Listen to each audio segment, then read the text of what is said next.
अध्याय 421 लू किन की वर्तमान प्राथमिक साधना तकनीक पंचतत्व शरीर शोधन तकनीक शरीर साधना पर केंद्रित एक विधि थी। इसके उच्चतम स्तर से पूर्णता प्राप्त करके स्वर्णकोर क्षेत्र तक पहुंचा जा सकता था। हालांकि श्वेत वस्त्रधारी युवक द्वारा छोड़ी गई तकनीकों का अध्ययन करने के बाद लू किंग ने अनुमान लगाया कि श्वेत वस्त्रधारी युवक की दुनिया के वर्गीकरण के अनुसार पंचतत्व शरीर शोधन तकनीक स्वर्णकोर क्षेत्र के 9 रूपांतरणों से कमतर थी। अधिक से अधिक ये केवल 7वें रूपांतरण तक ही पहुंचती थी।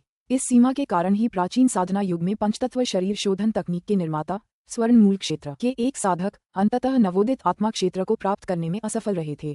तकनीक में परिष्करण और पूर्णता की कमी ने अगले चरण में संक्रमण को बाधित किया। लू किंग को तो ये भी संदेह था कि उस गोल्डन कोर साधक द्वारा किया गया तथाकथित आत्मसमाप्ति वास्तव में एक परिपूर्ण तकनीक के बिना नवजात आत्मा क्षेत्र में प्रवेश करने के प्रयास में एक विफलता थी, जिसके कारण उनकी मृत्यु हुई। बेशक यह महज एक अनुमान था।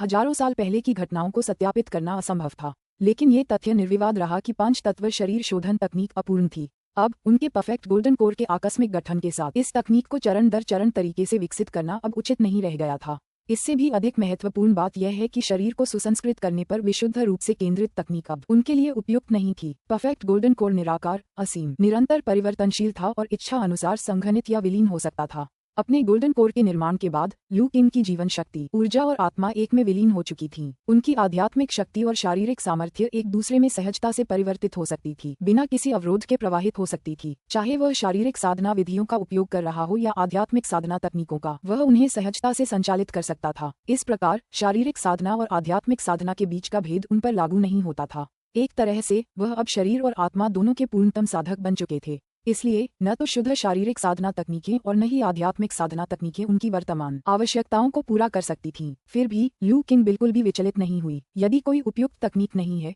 तो मैं एक ऐसी तकनीक बनाऊंगा जो केवल मेरी होगी। लू किंग की आंखों में दृढ़ संकल्प की एक झलक दिखाई दी। उसके पास ली हुआ संप्रदाय की विरासत के साथ साथ सफेद वस्त्रधारी युवक से प्राप्त कई अलौकिक तकनीकें भी थीं। सबसे महत्वपूर्ण बात यह है कि उन्हें थंडर ट्रिब्यूलेशन वर्लपूल द्वारा प्रदान किया गया स्वर्गीय दाव का एक अध्याय प्राप्त था। हालांकि इस दाव अध्याय में कोई विशिष्ट साधना विधि नहीं थी, फिर भी इसके शब्द अमूल्य थे, जो स्वर्णिम मूल क्षेत्र के गहन रहस्यों को उजागर करते थे। इसे आधार बनाकर अपनी महारत हासिल की हुई कई तकनीकों के साथ साथ अपनी आध्यात्मिक क्षमताओं की सहायता से लू किंग को विश्वास था कि वह अपने लिए एक परिपूर्ण साधना तकनीक बना सकता है।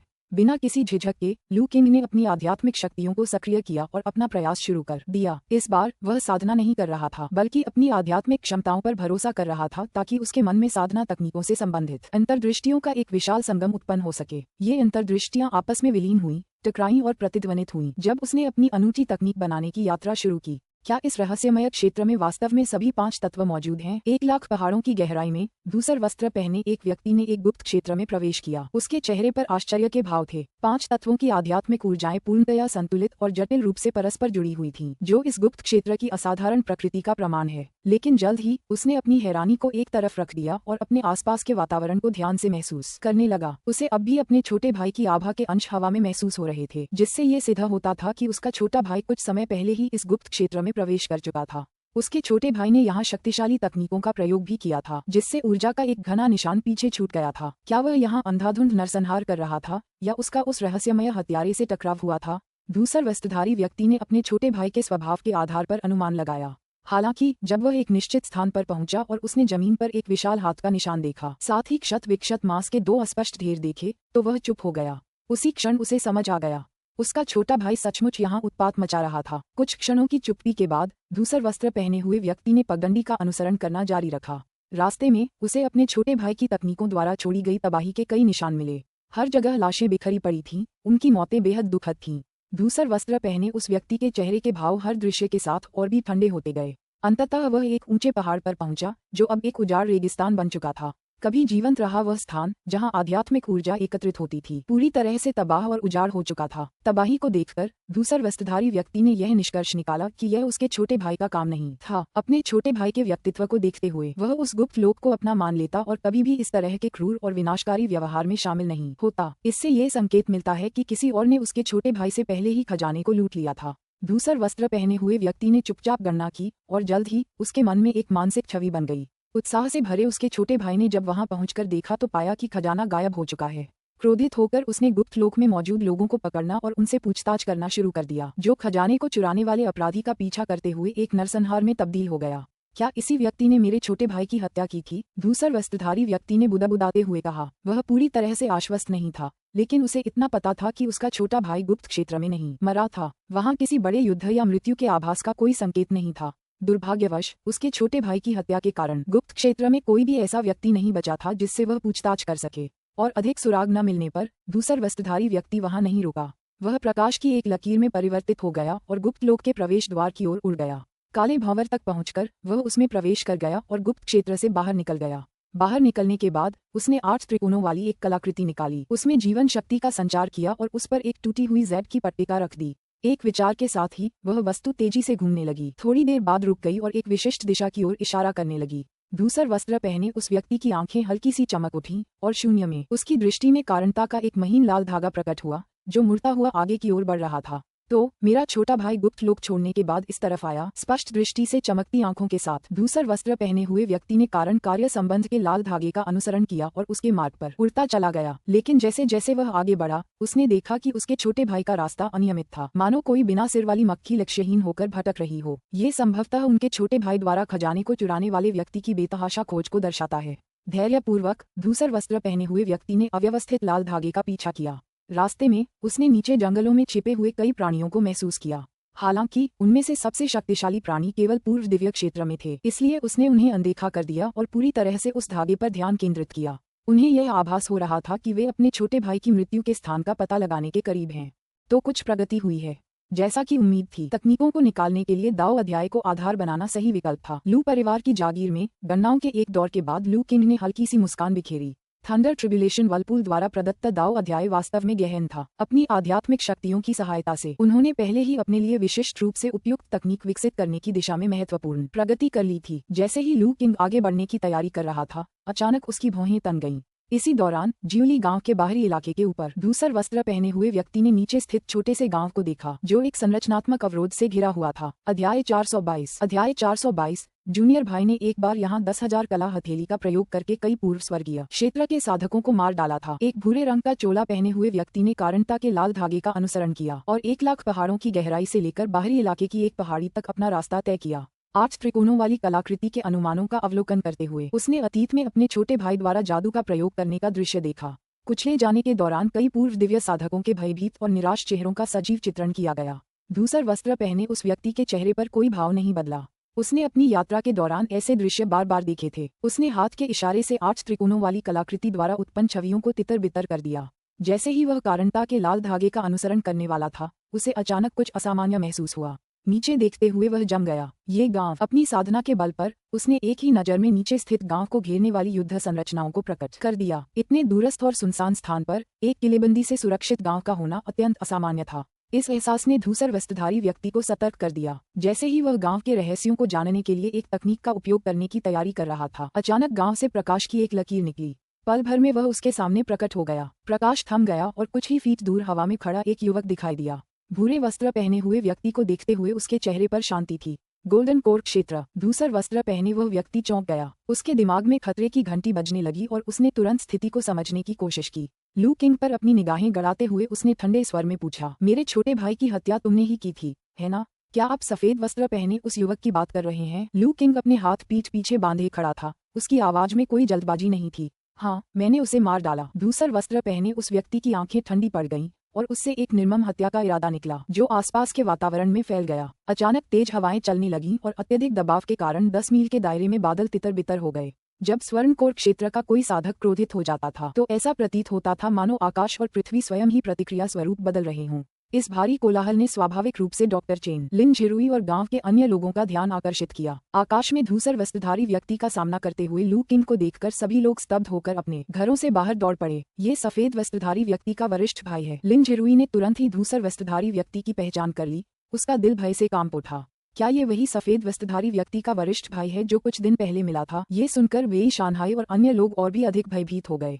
आकाश की ओर देखते हुए वे धूसर वस्त्रधारी व्यक्ति से निकलने वाली दमनकारी आभा को महसूस कर सकते थे, जिससे उनकी सांसें थम सी गईं। हालांकि उन्हें सफेद वस्त्रधारी व्यक्ति के साथियों के बदला लेने आने की उम्मीद थी, लेकिन वे मुठभेड़ की वास्तविकता के लिए पूरी तरह से अप्रस्तुत थे। धूसर वस्त्र पहने इस व्यक्ति से निकलने वाली आभा उसके छोटे भाई की तुलना में कहीं अधिक भयावह थी। यदि यह सुरक्षात्मक घेरा न होता तो उनमें इतनी विशाल उपस्थिति के सामने खड़े होने का साहस भी न होता। क्या युवा स्वामी लू सचमुच इतने भयंकर शत्रु का सामना कर पाएंगे?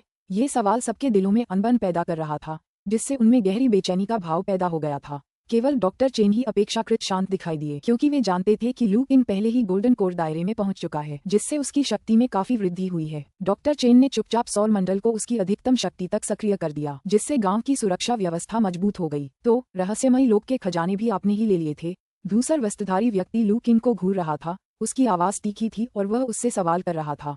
फिर भी मन ही मन वह और भी सतर्क होता जा रहा था। उन्हें एहसास हुआ कि वे उस युवक की ताकत का अंदाजा नहीं लगा सकते। हालांकि लू किंग से एक हल्की गोल्डन कोर दायरे की आभा निकल रही थी, लेकिन उसका वास्तविक साधना स्तर अगोचर था। ऐसी स्थिति आमतौर पर दो संभावनाओं में से एक का संकेत देती है। लू किंग की साधना क्षमता उससे कहीं अधिक थी। लू किंग के पास एक दुर्लभ खजाना था जो उसकी असली शक्ति को छुपाता था। दोनों ही स्थितियां धूसर वस्त्रधारी व्यक्ति के लिए अनुकूल नहीं थीं, खासकर इसलिए क्योंकि उसका छोटा भाई संभवतः इसी व्यक्ति के हाथों मारा गया था। हालांकि धूसर वस्त्रधारी व्यक्ति को लू किंग की युवा उपस्थिति आश्चर्यजनक लगी, लेकिन उसने इसे तुरंत खारिज कर दिया। उनकी साधना के स्तर पर अपना रूप बदलना या युवा दिखने को बनाए रखना तुच्छ बात थी। वास्तव में कुछ नवजात आत्मा साधक तो बच्चों की तरह दिखना पसंद करते थे, लेकिन लू किंग ने धूसर वस्त्रधारी व्यक्ति के शब्दों या उसके जानलेवा इरादे पर कोई ध्यान नहीं दिया।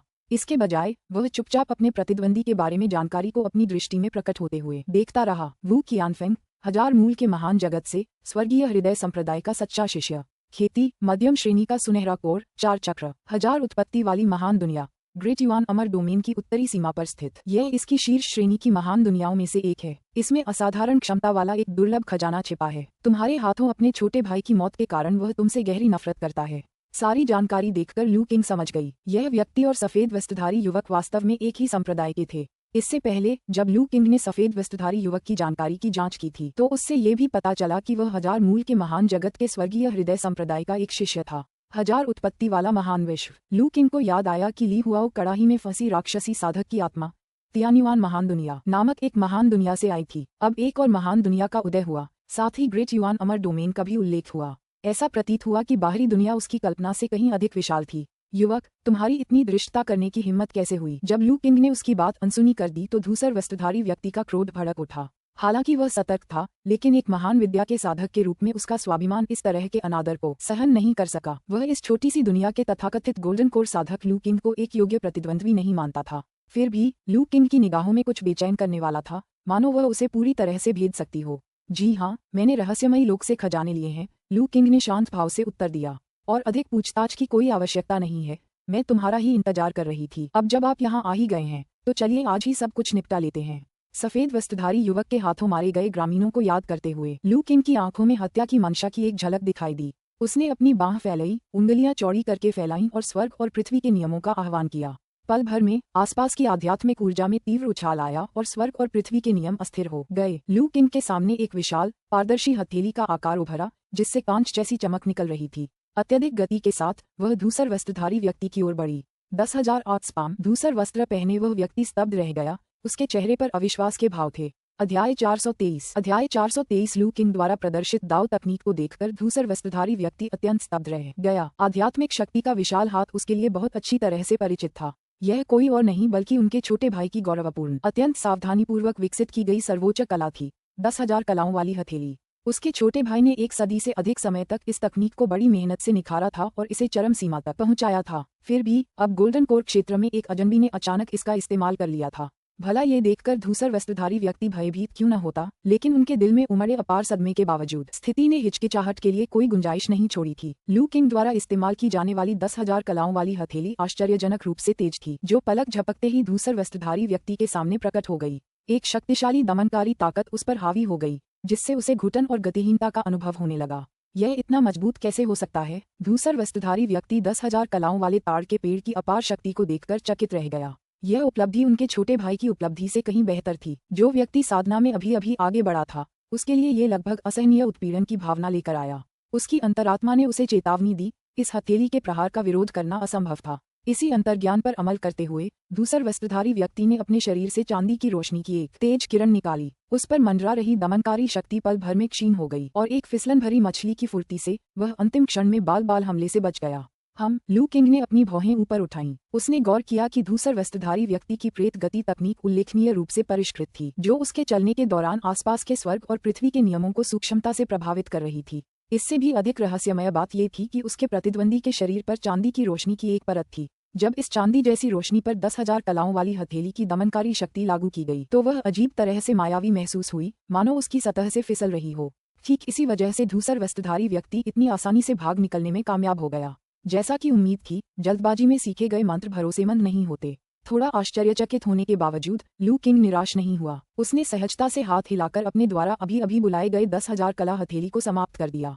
लेकिन उस दृश्य ने वहां मौजूद सभी लोगों को पूरी तरह से स्तब्ध कर दिया था, विशेषकर लिन झिरुई और नीचे से देख रहे अन्य लोग। वे लगभग अपनी आंखों पर विश्वास नहीं कर पा रहे थे। ये बात सभी को स्पष्ट थी कि लू किंग द्वारा फेंका गया विशाल ताड़ का पत्ता बिल्कुल वैसा ही था जैसा सफेद वस्त्रधारी युवक ने कुछ समय पहले इस्तेमाल किया था। इससे भी महत्वपूर्ण बात यह है कि उन्होंने लू किंग के हमले के तहत धूसर वस्त्रधारी व्यक्ति को दयनीय रूप से पीछे हटने के लिए मजबूर होते हुए भी देखा था।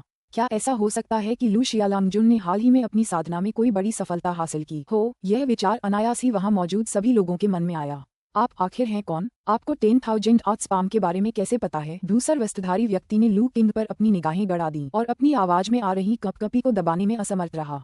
उनके लहजे से उनका घोर अविश्वास झलक रहा था। उसके छोटे भाई की सबसे कारगर तकनीक का इस्तेमाल उसी दुश्मन ने किया था जिसने उसे मार डाला था। यह न केवल चौंकाने वाला था, बल्कि इसने अनगिनत अनसुलझे संदेह भी पैदा कर दिए। क्या अब ऐसे सवाल पूछने का कोई मतलब है? लू किंग ने अपना सिर हिलाया। वह उस आदमी के साथ और अधिक शब्द बर्बाद करने को इच्छुक नहीं था।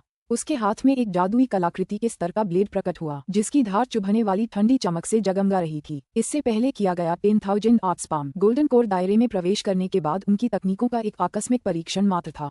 अब ये जानते हुए कि उसके प्रतिद्वंदी में कुछ कौशल है, उसने गंभीरता से खेलने का फैसला किया। तलवार? क्या ये बच्चा दाववादी साधक नहीं माना जाता? लू किंग के हाथ में हथियार देखकर धूसर वस्त्रधारी व्यक्ति एक पल के लिए स्तब्ध रह गया, लेकिन संभलने से पहले ही अचानक एक अनहोनी की आशंका ने उसे जकड़ लिया।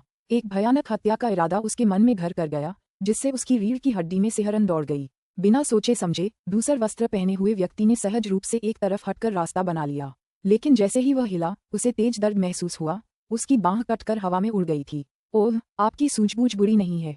आपने वाकई उस वार को चकमा दे दिया, लू किंग ने कहा। अब वह धूसर वस्त्रधारी व्यक्ति के पीछे खड़ा था। क्या? धूसर वस्त्रधारी व्यक्ति अचानक मुड़ा और अपने कटे हुए दाहिने हाथ को कसकर पकड़ लिया। सदमे से उसका चेहरा पीला पड़ गया था और वह लू किंग को घूर रहा था। लू किंग की गति भयावह थी, इतनी तेज कि हाल ही में उन्नत की गई गोल्डन कोर 4 टन दिव्य आत्मा के बावजूद भी वह प्रतिक्रिया करने में सक्षम नहीं था। इसके अलावा ब्लेड की ऊर्जा अविश्वसनीय रूप से शक्तिशाली थी। उसके शरीर को घेरे हुए रक्षात्मक दाव तकनीकों और सुरक्षात्मक चांदी के प्रकाश की परतें सहजता से चकनाचूर हो गईं, जो एक क्षण के लिए भी प्रहार का सामना करने में असमर्थ थीं।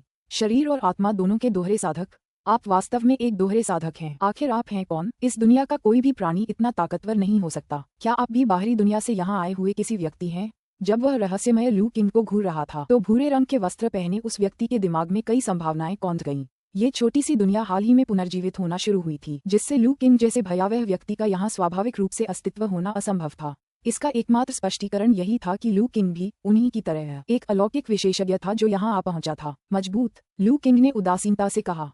तुम तो बहुत कमजोर हो। क्या आपको लगता था कि गोल्डन कोर 4 टन तक पहुंचने से आप इस छोटी सी दुनिया में अजेय हो जाएंगे? घुसपैठिए। आप भाग्यशाली रहे कि उस हमले से बच गए, लेकिन अगले वाले के लिए आप इतने भाग्यशाली नहीं होंगे। मैं तुम्हारे शरीर और तुम्हारे स्वर्णिम हृदय दोनों को 2 भागों में चीर दूंगा। अच्छा नहीं है। लू किंग की बातें सुनकर धूसर वस्त्रधारी व्यक्ति को भय की एक जबरदस्त अनुभूति हुई। भय से प्रेरित होकर उसके चारों ओर चांदी की रोशनी तेजी से चमक उठी और वह हताशा में पीछे हट गया। उसकी गति पल भर में कई गुना बढ़ गई। उसी समय धूसर वस्त्रधारी व्यक्ति का दिमाग उथल पुथल से भर गया और उसने लू किंग पर हमला करने और उसका रास्ता रोकने के हताश प्रयास में अनगिनत तकनीकें आजमाईं। फिर भी उससे सीधे मुकाबला करने के बजाय वह मुड़ा और इस खतरनाक जगह से भागने की कोशिश करने लगा। क्या आपको लगता है कि आप भाग सकते हैं? लू किंग का चेहरा शांत बना रहा। वह भूरे वस्त्रधारी व्यक्ति के पीछे हटने से अचंभित नहीं हुई। उसने अपने हाथ में जादुई कलाकृति स्तर की तलवार उठाई और नीचे की ओर वार किया। अचानक एक शक्तिशाली प्रकाश प्रज्वलित हुआ, जो अविश्वसनीय गति से आगे बढ़ा। जहां भी वह प्रकाश पहुंचा, स्वर्ग और पृथ्वी के नियम उसके सामने कांप उठे और उसके मार्ग में आने वाली हर चीज चकनाचूर हो गई। धूसर वस्त्रधारी व्यक्ति की तकनीकें, चाहे वे कितनी भी जटिल क्यों न हों, नाजुक कागज की तरह टुकड़े टुकड़े हो गईं और कच्ची ऊर्जा में विघटित होकर दुनिया में विलीन हो गईं।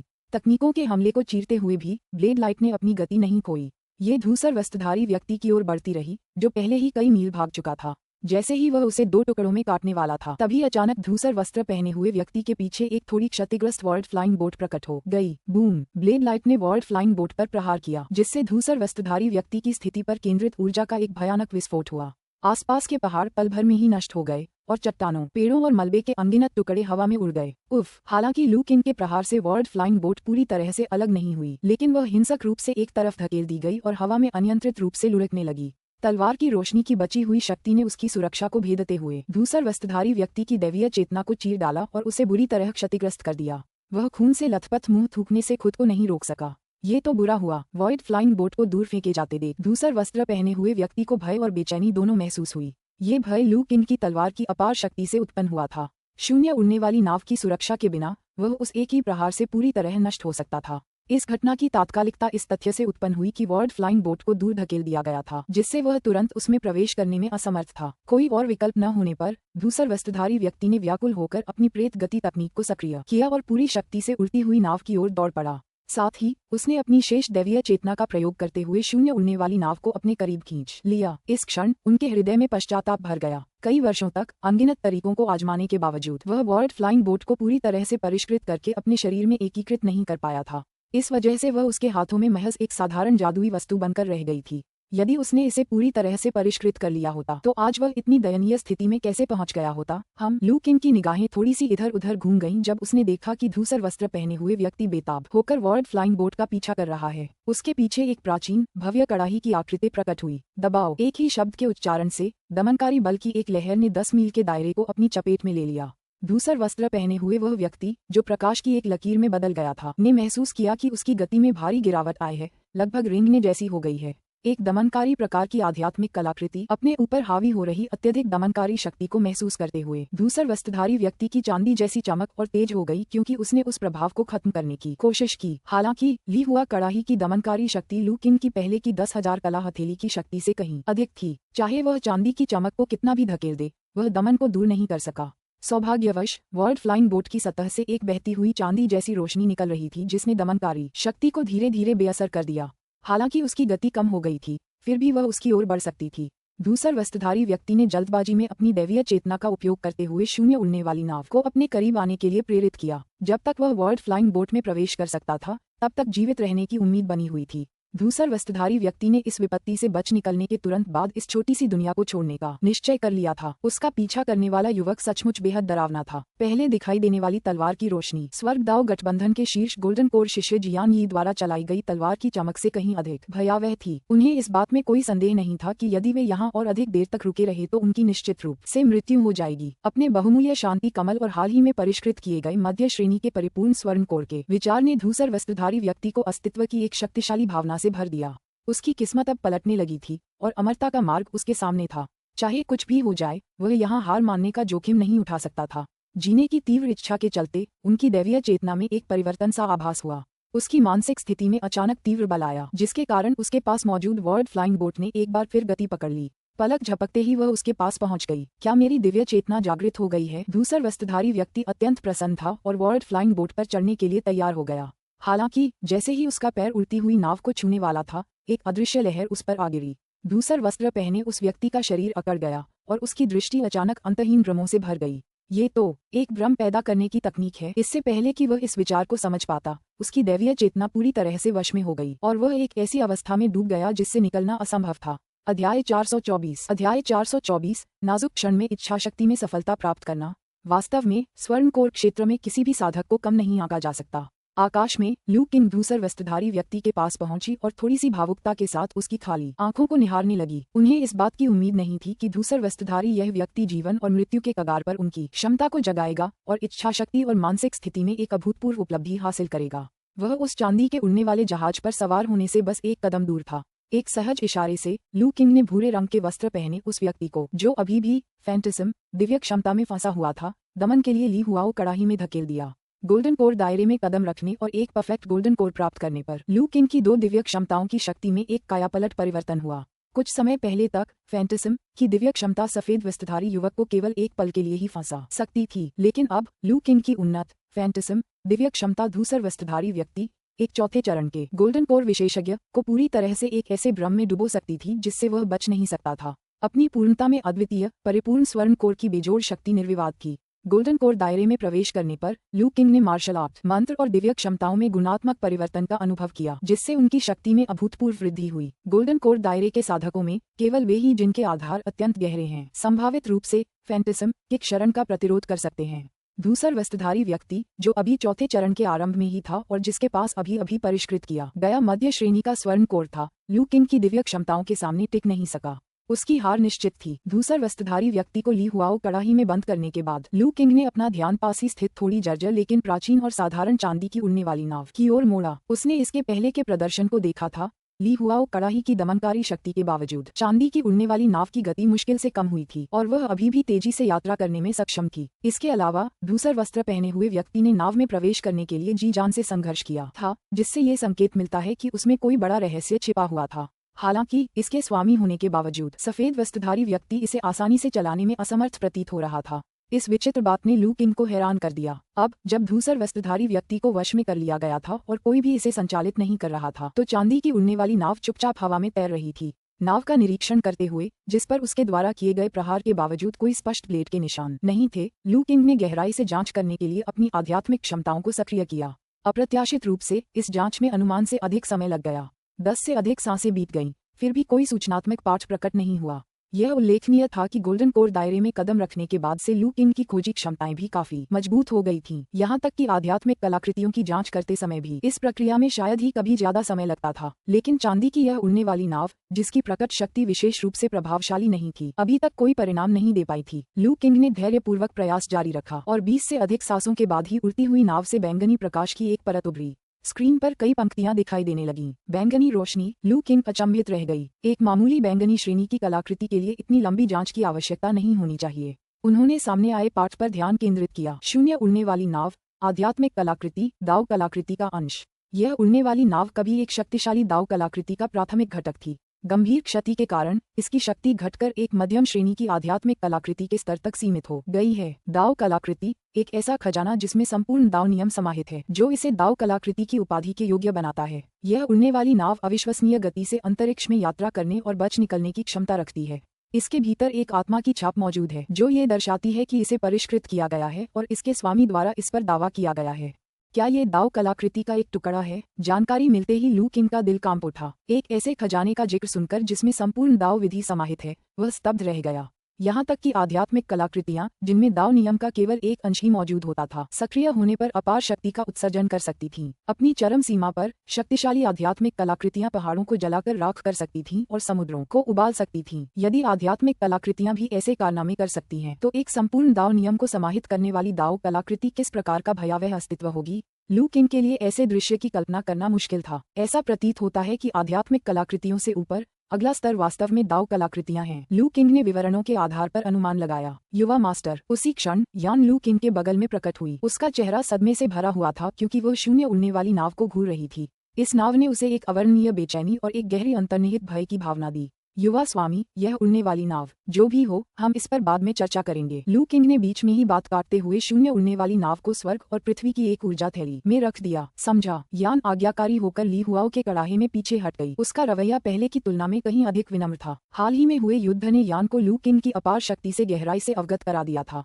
स्पष्ट रूप से मध्य चरण के गोल्डन कोर दायरे में मौजूद धूसर वस्त्रधारी व्यक्ति पूरी तरह से पराजित हो गया था और वश में किए जाने से पहले कोई सार्थक जवाबी हमला करने में असमर्थ था। यदि लू किंग ने संयम न दिखाया होता, तो धूसर वस्त्रधारी व्यक्ति तलवार के एक ही वार से मर जाता। और लू किंग ने अभी अभी गोल्डन कोर दायरे में प्रवेश किया था। यदि उसकी क्षमताएं और भी बढ़ गईं, तो उसकी शक्ति की सीमा का अंदाजा कौन लगा सकता है? इतना ही नहीं, यान ये भी जानता था कि लू किंग ने अभी तक अपने कई तुरुप के पत्तों का इस्तेमाल नहीं किया था, जैसे कि वह देह रूप वाली दिव्य क्षमता जिसका इस्तेमाल उसने सफेद वस्त्रधारी युवक के खिलाफ किया था। इसे समझते हुए यान ने अपनी स्थिति और रवैये को तदनुसार समायोजित करने का संकल्प लिया। लू किंग ने यान के व्यवहार में आए बदलाव पर कोई ध्यान नहीं दिया।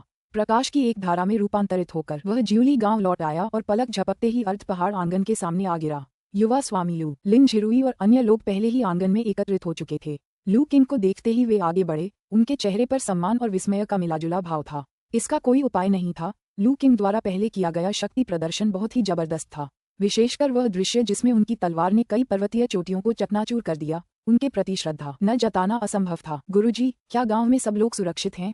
लू किंग ने तुरंत पूछा, कोई चिंता नहीं, आपने जानबूझकर अपनी शक्ति को नियंत्रित किया जिससे ये यहाँ नहीं फैली। सुरक्षा घेरा बना होने के कारण गांव में सभी लोग सुरक्षित हैं। बूढ़े डॉक्टर ने मुस्कुराते हुए उत्तर दिया। ये सुनकर अच्छा लगा, लू किंग ने राहत भरी सांस लेते हुए कहा। युवा स्वामी लू, क्या आपने अभी अभी अपने स्तर को पार कर लिया है? वेई शानहाई ने सबके मन में उठ रहे सवाल को सावधानीपूर्वक पूछने से पहले कुछ देर तक संकोच किया। बूढ़े डॉक्टर के अलावा बाकी लोग भी लू किंग को ध्यान से देख रहे थे। हाँ, मैंने कुछ दिन पहले सफलता प्राप्त कर ली। चूंकि मुझे अपनी साधना को स्थिर करने के लिए समय चाहिए था, इसलिए मैंने सबको पहले सूचित नहीं किया। असुविधा के लिए क्षमा चाहता हूँ, लू किंग ने सिर हिलाते हुए स्वीकार किया। यह वाकई एक बड़ी उपलब्धि है। हालांकि लू किंग के पहले के प्रदर्शन ने संदेह को काफी हद तक दूर कर दिया था, फिर भी उनकी पुष्टि सुनकर सभी चौंक गए। कुछ समय पहले ही उन्होंने किसी बात को समझने के लिए एकांत की आवश्यकता का जिक्र किया था। किसने सोचा होगा कि वह न केवल इतनी जल्दी अपना काम पूरा कर लेगा, बल्कि बिना कुछ बोले ही गोल्डन कोर कल्टीवेटर के रूप में उभर आएगा। लिन जिरुई को अचानक याद आया, इसीलिए मुझे कुछ दिन पहले 1,00,000 पहाड़ों की गहराई में विपत्ति के बादल धुंधले रूप से महसूस हुए थे। वह आपकी ही दिव्य विपत्ति रही होगी, है ना, युवा स्वामी लू? उसने शुरू में सोचा था कि यह किसी गुप्त क्षेत्र में पैदा होने वाला कोई खजाना है और उसने जांच करने के लिए पास जाने की हिम्मत नहीं की। बिल्कुल, बिजली गिरने की विपत्तियां अत्यंत विनाशकारी होती हैं और दूसरों के लिए खतरा पैदा कर सकती हैं, इसलिए मैंने पहाड़ों में एकांत स्थान की तलाश की ताकि मैं इसका अनुभव कर सकूं। लू किंग ने पुष्टि की। अध्याय 425 लू परिवार का निवास। लू किंग ध्यान कक्ष में चुपचाप बैठी थी। बाहर शियाओ यान और शियाओ ली के खेलने की आवाजें दूर से गूंज रही थीं। उसने एक पल के लिए सुना, उसके चेहरे पर हल्की सी मुस्कान आई। फिर उसने अपनी आंखें बंद कर लीं और अपना ध्यान केंद्रित किया, क्योंकि उसकी चेतना ली हुआओ कड़ाही में प्रवेश कर गई। यान के पास आते ही एक सम्मानजनक आवाज ने उनका अभिवादन किया। युवा स्वामी। लू किंग ने यान के व्यवहार में आए बदलाव को देखते हुए स्वीकार किया। हालांकि उसने इस बदलाव को महसूस किया, लेकिन उसने इस पर ध्यान नहीं दिया, बल्कि अपनी नजर कलाकृति के आंतरिक भाग के केंद्रीय क्षेत्र की ओर मोड़ दी। वहां एक आकृति एक स्थानिक पिंजरे में फंसी हुई थी। उसकी आंखें खाली थीं। उसका चेहरा समय समय पर दर्द से फड़क रहा था, मानो वह किसी भयावह चीज को सह रहा हो। युवा स्वामी, यान ने कहना शुरू किया, ये धूसर वस्त्रधारी व्यक्ति यहाँ कैद होने के बाद से जागा नहीं है। मैंने अपनी अधिकांश शक्ति इस स्थानिक जेल के निर्माण में लगा दी है। उसके लिए यहाँ गड़बड़ी पैदा करने का कोई रास्ता नहीं है। यान के बोलते ही उसके दिल में थोड़ी सी हैरानी की भावना कौंध गई। वह समझ गया था कि धूसर वस्त्रधारी व्यक्ति एक भ्रम में फंसा हुआ है, लेकिन गोल्डन कोर दायरे में किसी व्यक्ति के लिए उनकी मानसिक शक्ति और इच्छा शक्ति असाधारण रूप से लचीली होनी चाहिए। किस प्रकार का भ्रम इतना भयावह, इतना शक्तिशाली हो सकता है कि वह एक मध्यम स्तर के गोल्डन कोर साधक को हमेशा के लिए फंसाए रख सके? और युवा गुरु ने ये तकनीक कहाँ से सीखी थी? फैंटसम तकनीक का प्रयोग पूरी तरह से चुपचाप और बिना किसी चेतावनी के किया गया था। लू किंग ने इससे पहले कभी भी इस गुप्त चाल का खुलासा नहीं किया था। यहाँ तक कि अपने पिछले युद्धों के दौरान भी, जैसे कि श्वेत वस्त्रधारी युवक के साथ, उसने इसका प्रयोग बहुत कम किया था और हर बार यह शीघ्र ही विफल हो गया था। यान को अभी तक यह एहसास नहीं था कि लू किंग अपने देह साधना पथ के अलावा गहन दिव्य आत्मा तकनीकों का भी स्वामी था। बुरा नहीं है, लू किंग ने प्रशंसा की। अपने हाथ के इशारे से आध्यात्मिक शक्ति की एक हल्की सी धारा ने धूसर वस्त्रधारी व्यक्ति के माथे के एक्यू पॉइंट पर ठहरी हुई ऊर्जा को विलीन कर दिया। कुछ देर बाद उस व्यक्ति की धुंधली आंखों में फिर से स्पष्टता आ गई और वह धीरे धीरे होश में आ गया। जैसे ही वह जागा और अपने आसपास के माहौल का जायजा लिया, वह पहले तो घबरा गया और खुद को मुक्त करने के लिए अपनी शक्ति का इस्तेमाल करने की कोशिश करने लगा। हालांकि जैसे ही उसकी नजर अपने सामने मौजूद दो आकृतियों पर पड़ी, उसका शरीर अकड़ गया। जिस गोल्डन कोर शक्ति को वह सक्रिय करने वाला था, वह अचानक रुक गई और उसने हिलने की हिम्मत नहीं की। कम से कम तुम समझदार तो हो, लू किंग ने हल्की मुस्कान के साथ कहा, वरना मुझे तुम्हें कुछ और दिनों के लिए उसी भ्रम में छोड़ना पड़ता। ये शब्द सुनकर धूसर वस्त्रधारी व्यक्ति अनायास ही कांप उठा। जिस भ्रम से वह अभी अभी बच निकला था, उसकी याद आते ही उसकी आंखों में दहशत की एक लहर दौड़ गई। वह भ्रम किसी जीते जागते नरक के समान था। चाहे वह अपनी मानसिक शक्ति से कितना भी प्रतिरोध करे, वह उससे बच नहीं सकता था और केवल उसके चंगुल में और गहराई तक धंसता चला जाता था। अगर यह सिलसिला और लंबा चलता, तो उसे डर था कि वह पूरी तरह से भ्रम में समाहित हो जाएगा। उसकी दिव्य आत्मा उद्धार से परे मिट जाएगी। वरिष्ठ, आपकी साधना गहन है और आपकी तकनीकें असाधारण हैं। मैं पूरी तरह से प्रभावित हूँ और आपके आशीर्वाद के आगे स्वयं को समर्पित करता हूँ। कृपया मुझे बता दीजिए कि आप मेरे साथ कैसे निपटना चाहते हैं, ताकि मैं मानसिक रूप से तैयार हो सकूं। धूसर वस्त्र पहने हुए व्यक्ति ने कहा, जो अब अपनी दुर्दशा से पूरी तरह अवगत था। उन्हें एहसास हुआ कि वे एक आध्यात्मिक कलाकृति के भीतर हैं और उनके सामने लू किंग की आकृति उनकी दिव्य आत्मा का मात्र एक प्रक्षेपण है। उसके बगल में सींगों वाला जो आदमी खड़ा था, वह संभवतः उस कलाकृति की आत्मा थी। जैसे जैसे उसने स्थिति का जायजा लिया, वह शांत होता गया। वह खुद बलि का बकरा बना हुआ था। किसी भी तरह का प्रतिरोध व्यर्थ होगा। वरिष्ठ, लू किंग ने सिर हिलाते हुए दोहराया, अभी मुझे इस बात की चिंता नहीं है कि आपसे कैसे निपटना है। मैंने आपकी जान इसलिए बख्शी है क्योंकि मैं आपसे कुछ सवाल पूछना चाहता हूँ। ईमानदारी से जवाब दो, सब ठीक हो जाएगा। अगर तुम इनकार करोगे तो मैं मायाजाल के जरिए जानकारी निकाल लूंगा। बस सवाल ये है कि तुम इसके असर को कब तक सह पाओगे। धूसर वस्त्र पहने उस व्यक्ति की आंखों के कोने फड़कने लगे। वह तुरंत समझ गया कि उसके पास कोई विकल्प नहीं है। लू किंग के भ्रमों के भयानक आतंक का प्रत्यक्ष अनुभव करने के बाद वह जानता था कि वह उन्हें दोबारा सहन नहीं कर सकता। उसने गहरी सांस ली। वरिष्ठ, क्या जानना चाहते हैं? मैं सच्चाई से और बिना किसी संकोच के जवाब दूंगा। लू किंग के होठों पर मुस्कान आ गई। परिचय से शुरू कीजिए। आप और आपका भाई कहाँ से आए हैं? आप हमारी दुनिया में कैसे आए और किस उद्देश्य से? धूसर वस्त्रधारी व्यक्ति जम गया। उसने एक महत्वपूर्ण बात पकड़ ली थी। लू किंग ने इसे इस प्रकार संदर्भित किया था। क्या ऐसा हो सकता है कि उसके सामने मौजूद ये रहस्यमय आकृति इसी दुनिया की मूल निवासी हो, न कि उसके जैसा कोई बाहरी व्यक्ति? उसके दिमाग में विचारों की बाढ़ आ गई, लेकिन उसने उन्हें एक कड़वी मुस्कान से छिपा लिया। अगर मैं कहूं कि मैं और मेरा भाई यहाँ महज संयोग से आए हैं, तो पता नहीं सीनियर मुझ पर विश्वास करेंगे या नहीं। ओह, लू किंग ने भौहें चढ़ाते हुए कहा, मुझे पूरी कहानी बताओ। हम एक दूर के महान संसार से आए भाई हैं, दूसर वस्त्रधारी व्यक्ति ने कहना शुरू किया। एक दिन एक गुप्त क्षेत्र की खोज के दौरान हमारा सामना एक प्रतिद्वंद्वी संप्रदाय की शत्रुतापूर्ण शक्तियों से हुआ। उनके पीछा करने से भागते समय हमने गलती से एक प्राचीन टेलीपोर्टेशन प्रणाली को सक्रिय कर दिया। किसी तरह हम आपकी दुनिया के बाहरी इलाके में पहुंच गए। ये स्थान हमारी मातृभूमि से इतना दूर है कि गोल्डन कोर दायरे की गति से यात्रा करने पर भी अंतरिक्ष के विशाल शून्य को पार करके किसी अन्य दुनिया का पता लगाने में सदियां लग जाएंगी। अपने संप्रदाय में लौटने का कोई रास्ता न होने के कारण हमारे पास इस दुनिया का पता लगाने के अलावा कोई विकल्प नहीं था, इस उम्मीद में कि हमें वापस ले जाने के लिए एक अंतर विश्व टेलीपोर्टेशन प्रणाली मिल जाएगी। अगर हमें पता होता कि यह आपका इलाका है तो हम घुसपैठ करने की हिम्मत नहीं करते। उन्होंने उनकी स्थिति का विस्तार पूर्वक वर्णन किया, लेकिन कुछ तथ्यों को जानबूझकर छोड़ दिया। उदाहरण के लिए उन्होंने लोड्स ऑफ ट्रैंक्विलिटी का उल्लेख करने से परहेज किया और संघर्ष का सारा दोष हेवन दाव एलायंस के शिष्यों पर मर दिया। उन्होंने उनके वर्ल्ड फ्लाइंग बोट की भूमिका को भी छिपाया और उनके आगमन का श्रेय पूरी तरह से टेलीपोर्टेशन एरे को दिया। अंत में उसने लू किंग की सहानुभूति पाने की उम्मीद में दयनीय स्वर अपनाया। जब धूसर वस्त्रधारी व्यक्ति ने अपनी बात समाप्त की तो लू किंग के चेहरे पर कोई भाव नहीं बदला, जिससे उसके विचार अस्पष्ट रह गए। दूसरी ओर यान स्पष्ट रूप से घबराई हुई थी। हालांकि उन्हें पहले से ही आशंका थी कि ये दोनों भाई बाहरी हो सकते हैं, लेकिन सच्चाई की पुष्टि होने पर उन्हें गहरा सदमा लगा। विशेषकर महान जगत का रहस्योद्घाटन, एक ऐसा अस्तित्व जो इस दूरस्थ छोटे जगत की तुलना में कहीं अधिक भव्य और विस्तृत है। यान ने मन ही मन बुदबुदाते हुए कहा, हमारी दुनिया तो बस हाशिए पर बसी एक छोटी वीरान दुनिया है। तो आपका दावा है कि आपका यहाँ आना अनजाने में हुआ था? लू किंग ने पूछा। मैं आपसे झूठ बोलने की हिम्मत नहीं करूंगा सीनियर। मैं और मेरा भाई सचमुच संयोग से इस जगह पर आ गए। मैं अपनी दिव्य आत्मा की कसम खाता हूँ, धूसर वस्त्रधारी व्यक्ति ने गंभीरता से उत्तर दिया। अध्याय 426। अध्याय 426 में सब कुछ देख सकता हूँ। आत्मा की शपथ की कोई आवश्यकता नहीं है, लू किंग ने हल्की मुस्कान के साथ कहा। उन्हें ये स्पष्ट हो गया था कि धूसर वस्त्रधारी व्यक्ति के शब्द अधिक से अधिक आधे सत्य थे। हालांकि लू किंग को इससे कोई आपत्ति नहीं थी, जब तक ये पुष्टि हो जाती कि वह व्यक्ति इस दुनिया के आसन आध्यात्मिक पुनरुत्थान की पूर्व सूचना लेकर आक्रमण करने नहीं आया था। तब तक इतना ही काफी था। अपनी उंगलियों के एक सहज इशारे से ऊर्जा की एक लहर धूसर वस्त्रधारी व्यक्ति के भौहें के एक्यू पॉइंट में प्रवाहित हो गई। मैं स्वयं आपकी बात की पुष्टि कर लूंगी, लू किंग ने कहा। इंतजार। उस परिचित और भयावह ऊर्जा को महसूस करते हुए धूसर वस्त्रधारी व्यक्ति का हृदय भय से भर गया और उसने जल्दबाजी में चिल्लाया। लेकिन इससे पहले कि वह अपनी बात पूरी कर पाता, उसकी आंखों के सामने भ्रम उमड़ पड़ा। अगले ही पल वह एक बार फिर उस अंतहीन भ्रम में डूब गया। कुछ सांसों के बाद लू किंग ने अपनी दिव्य शक्ति वापस ले ली। धूसर वस्त्रधारी व्यक्ति धीरे धीरे जागा, उसकी आंखें थकी हुई थीं। इस बार लू किंग को देखते हुए उसकी निगाहों में भय झलक रहा था। लगता है तुम पूरी तरह ईमानदार नहीं थे, लू किंग ने शांत भाव से कहा। तो आखिर लोड्स ऑफ ट्रैंक्विलिटी क्या है? धूसर वस्त्रधारी व्यक्ति भयभीत हो गया। उसका सबसे गहरा रहस्य उजागर हो गया था। उसका संयम पूरी तरह टूट गया। एक विचार के साथ उसने अपने संग्रहित उपकरण से जुड़ने और उसे नष्ट करने का प्रयास किया। उसे ये जानकर गहरा सदमा लगा कि उसका स्टोरेज पाउच गायब था। ऊपर की ओर देखते हुए उसने लू किंग को एक छोटी जटिल पैटर्न वाली थैली पकड़े हुए देखा। क्या आप यही ढूंढ रहे थे? लू किंग ने हल्की मुस्कान के साथ पूछा। धूसर वस्त्र पहने उस व्यक्ति ने तुरंत अपनी थैली पहचान ली और निराशा उस पर छा गई। उसे समझ आ गया था कि अब उसके पास सौदेबाजी का आखिरी हथियार भी नहीं बचा था। उसकी आत्मा की शक्ति सील हो चुकी थी और वह एक स्थानिक कैदखाने में फंसा हुआ था, इसलिए वह भंडारण थैली को नष्ट नहीं कर सकता था। वरिष्ठ, आपकी सतर्कता सराहनीय है। ये कनिष्ठ व्यक्ति आपसे बहुत प्रभावित है, धूसर वस्त्रधारी व्यक्ति ने उदास स्वर में कहा। ये सिर्फ सावधानी है, इसमें कुछ खास नहीं है, लू किंग ने हल्के से जवाब दिया। वह थैला उस आदमी की कमर पर साफ दिखाई दे रहा था।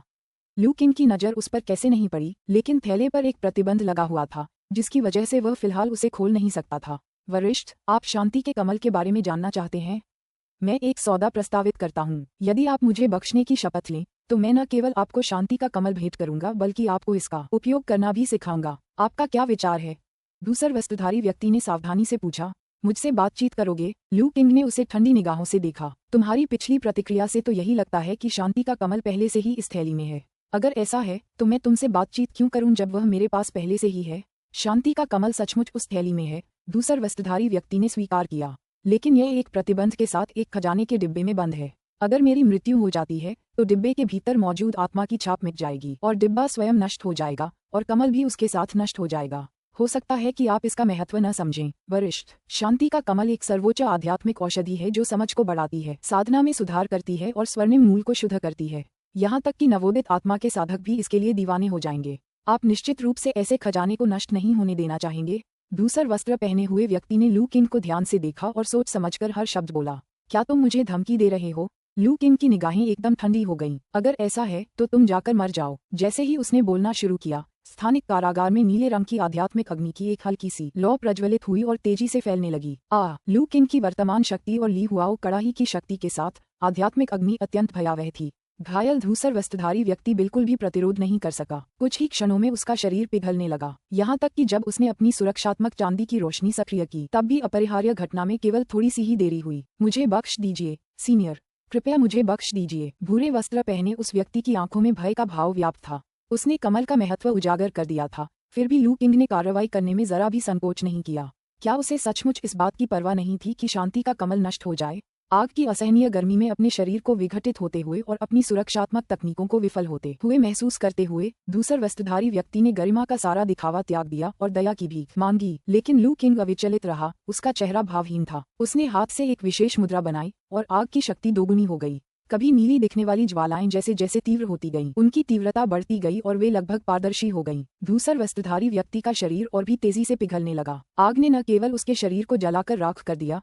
बल्कि उसकी आत्मा को भी झुलसा दिया। दर्द इतना असहनीय था कि वह अब भीख भी नहीं मांग सकता था।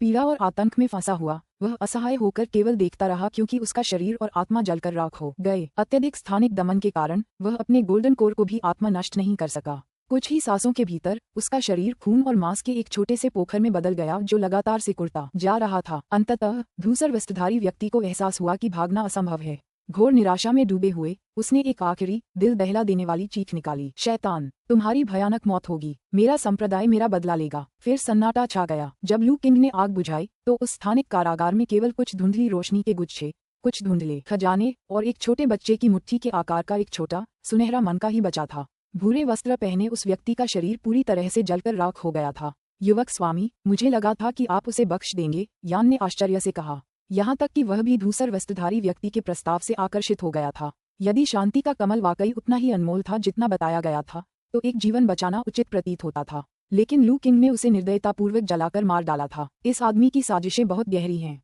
अगर इसे जिंदा छोड़ दिया गया तो ये भविष्य में खतरा बन सकता है। एकमात्र आध्यात्मिक औषधि से इतना जोखिम उठाना उचित नहीं है। लू किंग ने शांत भाव से उत्तर दिया। धूसर वस्त्रधारी व्यक्ति को संभवतः किसी शक्तिशाली संप्रदाय का समर्थन प्राप्त था। उसे वापस लौटने की अनुमति देने से निश्चित रूप से साजिशें और प्रतिशोध की घटनाएं होंगी। हालांकि लू किंग को भरोसा था, लेकिन वह एक विशाल दुनिया के अमर संप्रदाय की शक्ति को कम नहीं आंक सकता था। इसके साथ ही लू किंग ने अपना ध्यान स्टोरेज पाउच पर केंद्रित कर लिया। भीतर मौजूद आत्मा की छाप गायब हो गई थी, जिससे थैली लावारिस रह गई। इससे धूसर वस्त्रधारी व्यक्ति की पूर्ण मृत्यु की पुष्टि हो गई। एक विचार के साथ लू किंग ने थैली की सीमाओं को परिष्कृत किया और उस पर अपनी आत्मा की छाप स्थापित करते हुए उसे अपना बना लिया। उसने अपनी आध्यात्मिक इंद्रियों को थैली में फैलाया और तुरंत एक जेड का डिब्बा निकाल लिया।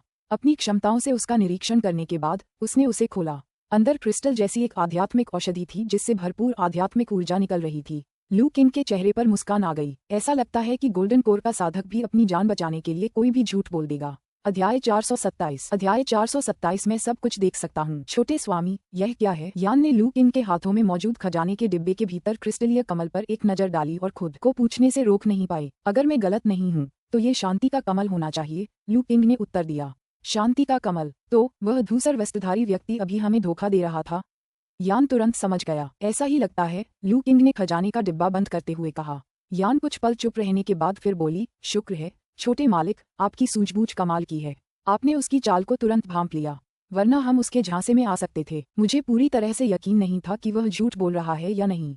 मुझे धमकी मिलना बिल्कुल पसंद नहीं है। लू किंग ने खजाने का डिब्बा अपने थैले में रखते हुए कहा और उसके अंदर की चीजों को खोजना शुरू कर दिया। दूसर वस्त्रधारी व्यक्ति द्वारा छोड़ा गया भंडारण थैला स्पष्ट रूप से असाधारण था। इसकी क्षमता उसके कनिष्ठ शिष्य भाई के पास मौजूद स्थानिक जेड रिंग से कम नहीं थी। इसके अलावा भीतर मौजूद खजाने सफेद वस्त्रधारी युवक के पास मौजूद खजाने से कहीं अधिक प्रचुर मात्रा में थे। अकेले स्पिरिट स्टोन की संख्या ही जेड रिंग में मौजूद स्पिरिट स्टोन की संख्या से कई गुना अधिक थी। इसके अलावा कई दुर्लभ आध्यात्मिक औषधियां और गोलियां भी थीं। जब लू किंग वस्तुओं की जांच कर रहा था तभी उसके मन में एक विचार आया और उसके हाथ में एक आत्मा पत्थर प्रकट हो गया। वह पत्थर पारदर्शी था और उससे हल्की धुंध निकल रही थी। जब लू किंग ने अपनी आध्यात्मिक इंद्रियों से उसका निरीक्षण किया तो उसमें समाहित विशाल ऊर्जा ने उसे आश्चर्यचकित कर दिया। तो यह एक श्रेष्ठ आध्यात्मिक पत्थर है। इसमें निहित आध्यात्मिक ऊर्जा वास्तव में मध्यम श्रेणी के आध्यात्मिक पत्थर की तुलना में कहीं अधिक शुद्ध है। लू किंग ने पत्थर को ऊपर उठाते हुए खुशी की एक झलक दिखाते हुए कहा। धूसर वस्त्र पहने उस व्यक्ति के थैले में न केवल भारी मात्रा में स्पिरिट स्टोन थे बल्कि 5 श्रेष्ठ श्रेणी के स्टोन भी थे। ये कहा जा सकता है कि लू किंग अचानक धनी हो गया था। उसके पास मौजूद आध्यात्मिक पत्थरों की संख्या अमर युग के एक प्राचीन अमर संप्रदाय के संग्रह के बराबर थी। एल्डर यान, मुझे थोड़ी देर के लिए बाहर जाना है। मैं ये जगह आपके भरोसे छोड़ रही हूँ, लू किंग ने कहा और धूसर वस्त्रधारी व्यक्ति द्वारा छोड़े गए जादुई खजाने और आध्यात्मिक शक्ति के स्वर्ण कोर को एक तरफ रख दिया। जैसे ही वह जाने वाला था एक आकृति उसके सामने से तेजी से गुजरी, पूंछ हिलाते हुए और मनमोहक व्यवहार करते हुए उसके चारों ओर चक्कर लगाने लगी। वुक्सिंग, क्या तुम बाहर जाना चाहते हो? लू किंग असहाय होकर 5 तत्व पंख वाले सर्प को देख रही थी जिसमें अब सांपों की विशिष्ट उदासीनता का कोई अंश नहीं बचा था। सांप ने तुरंत ही तेजी से सिर हिलाया मानो कोई चूजा अनाज चुग रहा हो। आध्यात्मिक कलाकृतियों वाले क्षेत्र में कुछ भी नहीं था और वह असहनीय रूप से ऊब गया था। लू किंग ने एक पल सोचा। वुक्सिंग अब आत्मा की छाप से बंधा हुआ था और पूरी तरह से उसके प्रति आज्ञाकारी था। अगर उसे बाहर भी ले जाया जाता तो भी कोई परेशानी नहीं होती। ठीक है, तुम मेरे साथ आ सकते हो, लेकिन तुम्हें वादा करना होगा कि तुम कोई गड़बड़ी नहीं करोगे, लू किंग ने कहा। सर्प ने फिर उत्साहपूर्वक सिर हिलाया। ठीक है, तो मेरे पीछे आओ। लू किंग मुस्कुराया और जैसे ही उसकी दैवीय चेतना उसके भौतिक शरीर में वापस आए वह गायब हो गया। एक विचार के साथ उसने ली हुआ कड़ाही से भंडारण थैली और सांप दोनों को निकाल लिया। बाहर निकलते ही 5 तत्व पंख वाला सर्प तुरंत लू किंग से लिपट गया मानो वह एक विनम्र सेवक हो। लू किंग अभी कुछ बोलने ही वाली थी कि तभी बाहर से एक परछाई अंदर आई और उसने ठंडी रोशनी की कई किरणें सांप की ओर मार गिराईं। ठंडी रोशनी इतनी तेज थी कि सांप समय पर बच नहीं सका और सीधे उस पर प्रहार हुआ। वह कांप उठा और पलटवार करने की तैयारी में अपना मुंह खोल दिया। लू किंग ने झट से सांप का सिर पकड़ लिया और हमलावर को पुकारते हुए कहा, शियाओली, रुको, ये दुश्मन नहीं है। जियाओली रुक गया। उसके पंजे अभी भी ठंडी रोशनी से चमक रहे थे और वह बड़ी बड़ी आंखों से लू किंग को घूर रहा था। आह किंग, यह क्या चीज है? उसने बताया कि बाहर शियाओ यान के साथ शतरंज खेलते समय उसे अचानक लू किंग के कमरे में एक बेहद अप्रिय आभा का एहसास हुआ। अंदर घुसते ही उसे पंखों वाला एक अजीब सांप मिला और उसने तुरंत उस पर हमला कर दिया। अप्रत्याशित रूप से सांप का शरीर अविश्वसनीय रूप से मजबूत था जिसने शियाओली के पंजों के वार को बिना किसी खरोंच के झेल लिया। यह वुक्सिंग है, एक आत्मापोषी जानवर जिसे मैंने गुप्त लोक में वश में किया था। ये भविष्य में गांव की रक्षा करेगा, लू किंग ने मुस्कुराते हुए समझाया। गांव की रक्षा करना? क्या गांव इतना भी कर पाएगा? शियाओली ने सर्प की आभा का निरीक्षण किया और वास्तव में उस पर लू किंग की ऊर्जा का अंश पाया। हालांकि किसी कारणवश सर्प को लू किंग के साथ इतना घुलमिलते देख वह बेहद चिढ़ गया। शाओली की शत्रुता को भांपते हुए सर्प ने गर्व से अपनी छाती फुला ली और अपने पंख के सिरे को उस स्थान की ओर इंगित किया जहां शाओली ने पहले प्रहार किया था और अपने अक्षुण शल्कों का प्रदर्शन किया। तुम गंदे सांप! सर्प के ताने पर जियाओली गुस्से से भड़क उठा। उसके चारों ओर स्थानिक ऊर्जा घूमने लगी। ये देखकर लू किंग को सिरदर्द होने लगा। उसने सोचा भी नहीं था कि ये दोनों मिलते ही एक दूसरे के कट्टर दुश्मन बन जाएंगे। उसने जल्दी से शियाओली के सिर पर थपथपाकर उसे शांत किया। बस करो शियाओली, अब और हंगामा मत करो। सर्प की ओर मुड़कर उसने डांटते हुए कहा, वुक्सिंग, तुम भी शियाओली को उकसाओ मत, और भविष्य में जब मैं आसपास न रहूं तो तुम्हें शियाओली के आदेशों का पालन करना होगा। जो सर्प अब तक आत्मसंतुष्ट व्यवहार कर रहा था वह अचानक जम गया और अचंभित होकर लू किंग को घूरने लगा। लेकिन जियाओली बेहद खुश थी। वह उछलकर लू किंग के कंधे पर चढ़ गई और गर्व से अपने अगले पंजों को क्रॉस करते हुए सांप को नीचे देखने लगी। क्या तुमने सुना, ओ गंदे सांप? अब से तुम मेरी बात मानोगे। अगर मैं तुम्हें पूरब जाने को कहूं तो तुम पश्चिम नहीं जा सकते। अगर मैं कहूं बैठो तो तुम खड़े नहीं हो सकते। हालांकि सर्प आपत्ति करना चाहता था, लेकिन लू किंग की शांत लेकिन दृढ़ निगाहों के नीचे उसने अनिच्छा से सिर हिलाया। सर्प को हार मानते देख लू किंग ने शियाओली के सिर पर हाथ फेरा। ठीक है, परेशान मत हो और वुक्सिंग पर ज्यादा सख्ती मत करो। ये काफी सक्षम है और कई तरह से तुम्हारी मदद कर सकता है। शियाओली को और शांत करने के लिए लू किंग ने मुर्गी के अंडे के आकार का एक सुनहरा फल निकाला। इस बार मैंने कई अनमोल चीजें हासिल की हैं। यह आध्यात्मिक फल आपकी ऊर्जा को निखारने और आपकी साधना को बहुत बढ़ाने में मदद करेगा। सुनहरे फल के भीतर मौजूद अपार ऊर्जा को महसूस करते ही शियाओ ली की आंखें खुशी से चौड़ी हो गईं, जिसने एक अनूठा आकर्षण पैदा किया। उसने अपने अगले पंजों से फल को पकड़ लिया। उसकी आंखें खुशी से चमक रही थीं। धन्यवाद आह किंग। उसने वुक्सिंग की ओर विजयी दृष्टि भी डाली, जो फल को लालसा भरी निगाहों से देख रहा था और स्पष्ट रूप से उसके महत्व को समझ रहा था। लेकिन लू किंग ने अनदेखा करने का नाटक किया। धूसर वस्त्रधारी व्यक्ति के भंडार थैली में पाया गया ये दुर्लभ फल आध्यात्मिक प्राणियों के लिए अत्यंत लाभकारी था, जो रक्तवंश को शुद्ध करने और साधना को बढ़ाने में सक्षम था। चूंकि यह केवल एक ही था, इसलिए स्वाभाविक रूप से यह शियाओ ली के लिए आरक्षित था, जिसने अनगिनत खतरों में उसके साथ मिलकर लड़ाई लड़ी थी। अध्याय 428 में सब कुछ देख सकता हूँ। अंततः मैंने गोल्डन कोर दायरे के पहले 3 रूपांतरणों की रूपरेखा का पता लगा लिया है। तकनीकों का पता लगाने की यह प्रक्रिया मेरी अपेक्षा से कहीं अधिक चुनौतीपूर्ण थी। जेड रूपांतरण कक्ष में लू किंग ने अपनी आंखें खोलीं। उसकी निगाहों में राहत की आह के साथ साथ चिंतन के भाव भी झलक रहे थे। भूत मुखौटे वाले व्यक्ति को मारे हुए 1 महीना बीत चुका था। इस दौरान लू किंग काफी व्यस्त रहा था। उसने गांव की रक्षा करने वाले सुरक्षा कवच को पुनर्गठित किया, श्वेत वस्त्रधारी युवक से प्राप्त लकड़ी तत्व तकनीक को शियाओ यान को सौंप दिया और यहाँ तक कि अपने गुरु के लिए 2 उपयुक्त आध्यात्मिक कलाकृतियों का चयन भी किया। हालांकि उसका अधिकांश प्रयास स्वयं के लिए सबसे उपयुक्त साधना तकनीक विकसित करने में लगा रहा। प्रारंभ में लू किंग को विश्वास था कि अपनी आध्यात्मिक शक्तियों की सहायता से एक नई तकनीक का निर्माण करने में अधिक समय नहीं लगेगा, परंतु वास्तविकता ने कुछ और ही सिद्ध किया। स्वयं द्वारा एक साधना तकनीक का निर्माण करना उसकी अपेक्षाओं से कहीं अधिक जटिल था। अपनी आध्यात्मिक शक्तियों, महान दाव पांडुलिपियों के संदर्भों और असंख्य तकनीकों के आधार पर भी उन्हें उपयुक्त स्वर्ण मूल विधि के पहले 3 रूपांतरणों को समझने में पूरा 1 महीना लग गया।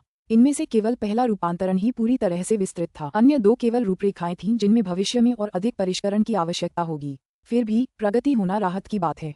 इस तकनीक का नाम क्या रखूं? लू किंग ने ठुड्डी सहलाते हुए सोचना शुरू किया। अपनी प्राथमिक साधना पद्धति होने के नाते उसे एक ऐसे नाम की आवश्यकता थी जो यादगार और प्रतिनिधि दोनों हो। बहुत सोचने के बावजूद उसे कोई संतोषजनक नाम नहीं सूझा। अंततः एक गहरी सांस लेते हुए उसने एक नाम तय कर लिया। कोई बात नहीं, अब से इस तकनीक को परफेक्ट गोल्डन कोर मेथड कहा जाएगा। ये नाम उनके परफेक्ट गोल्डन कोर की अनूठी प्रकृति से मेल खाता था। तकनीक का नामकरण करने के बाद लू किंग ने साधना शुरू करने की तैयारी की। कोई भी तकनीक कितनी भी सटीक रूप से परिकल्पित क्यों न हो, उसकी प्रभावशीलता का प्रमाण वास्तविक अभ्यास से ही मिलता है। दृढ़ निश्चय के साथ लू किंग ने अपने मन को शांत किया, अपनी सांसों को नियंत्रित किया और ध्यान लगाना शुरू किया। उन्होंने परफेक्ट गोल्डन कोर मेथड में वर्णित मार्ग का अनुसरण किया और अपनी साधना प्रारंभ की। इस तकनीक के जनक होने के नाते उन्होंने विधि के हर पहलू को अनगिनत बार सावधानीपूर्वक परिष्कृत किया था। इसलिए पहले सत्र के दौरान भी लू किंग ने सहजता से आगे बढ़ते हुए शीघ्र ही गहन एकाग्रता की अवस्था में प्रवेश कर लिया। जैसे ही उसने इस विधि को सक्रिय किया, कक्ष में मौजूद समृद्ध आध्यात्मिक ऊर्जा में हलचल मच गई और वह लगातार उसके शरीर में समाहित होती चली गई। कुछ ही समय में आध्यात्मिक ऊर्जा का एक सूक्ष्म प्रवाह पूरा हो गया।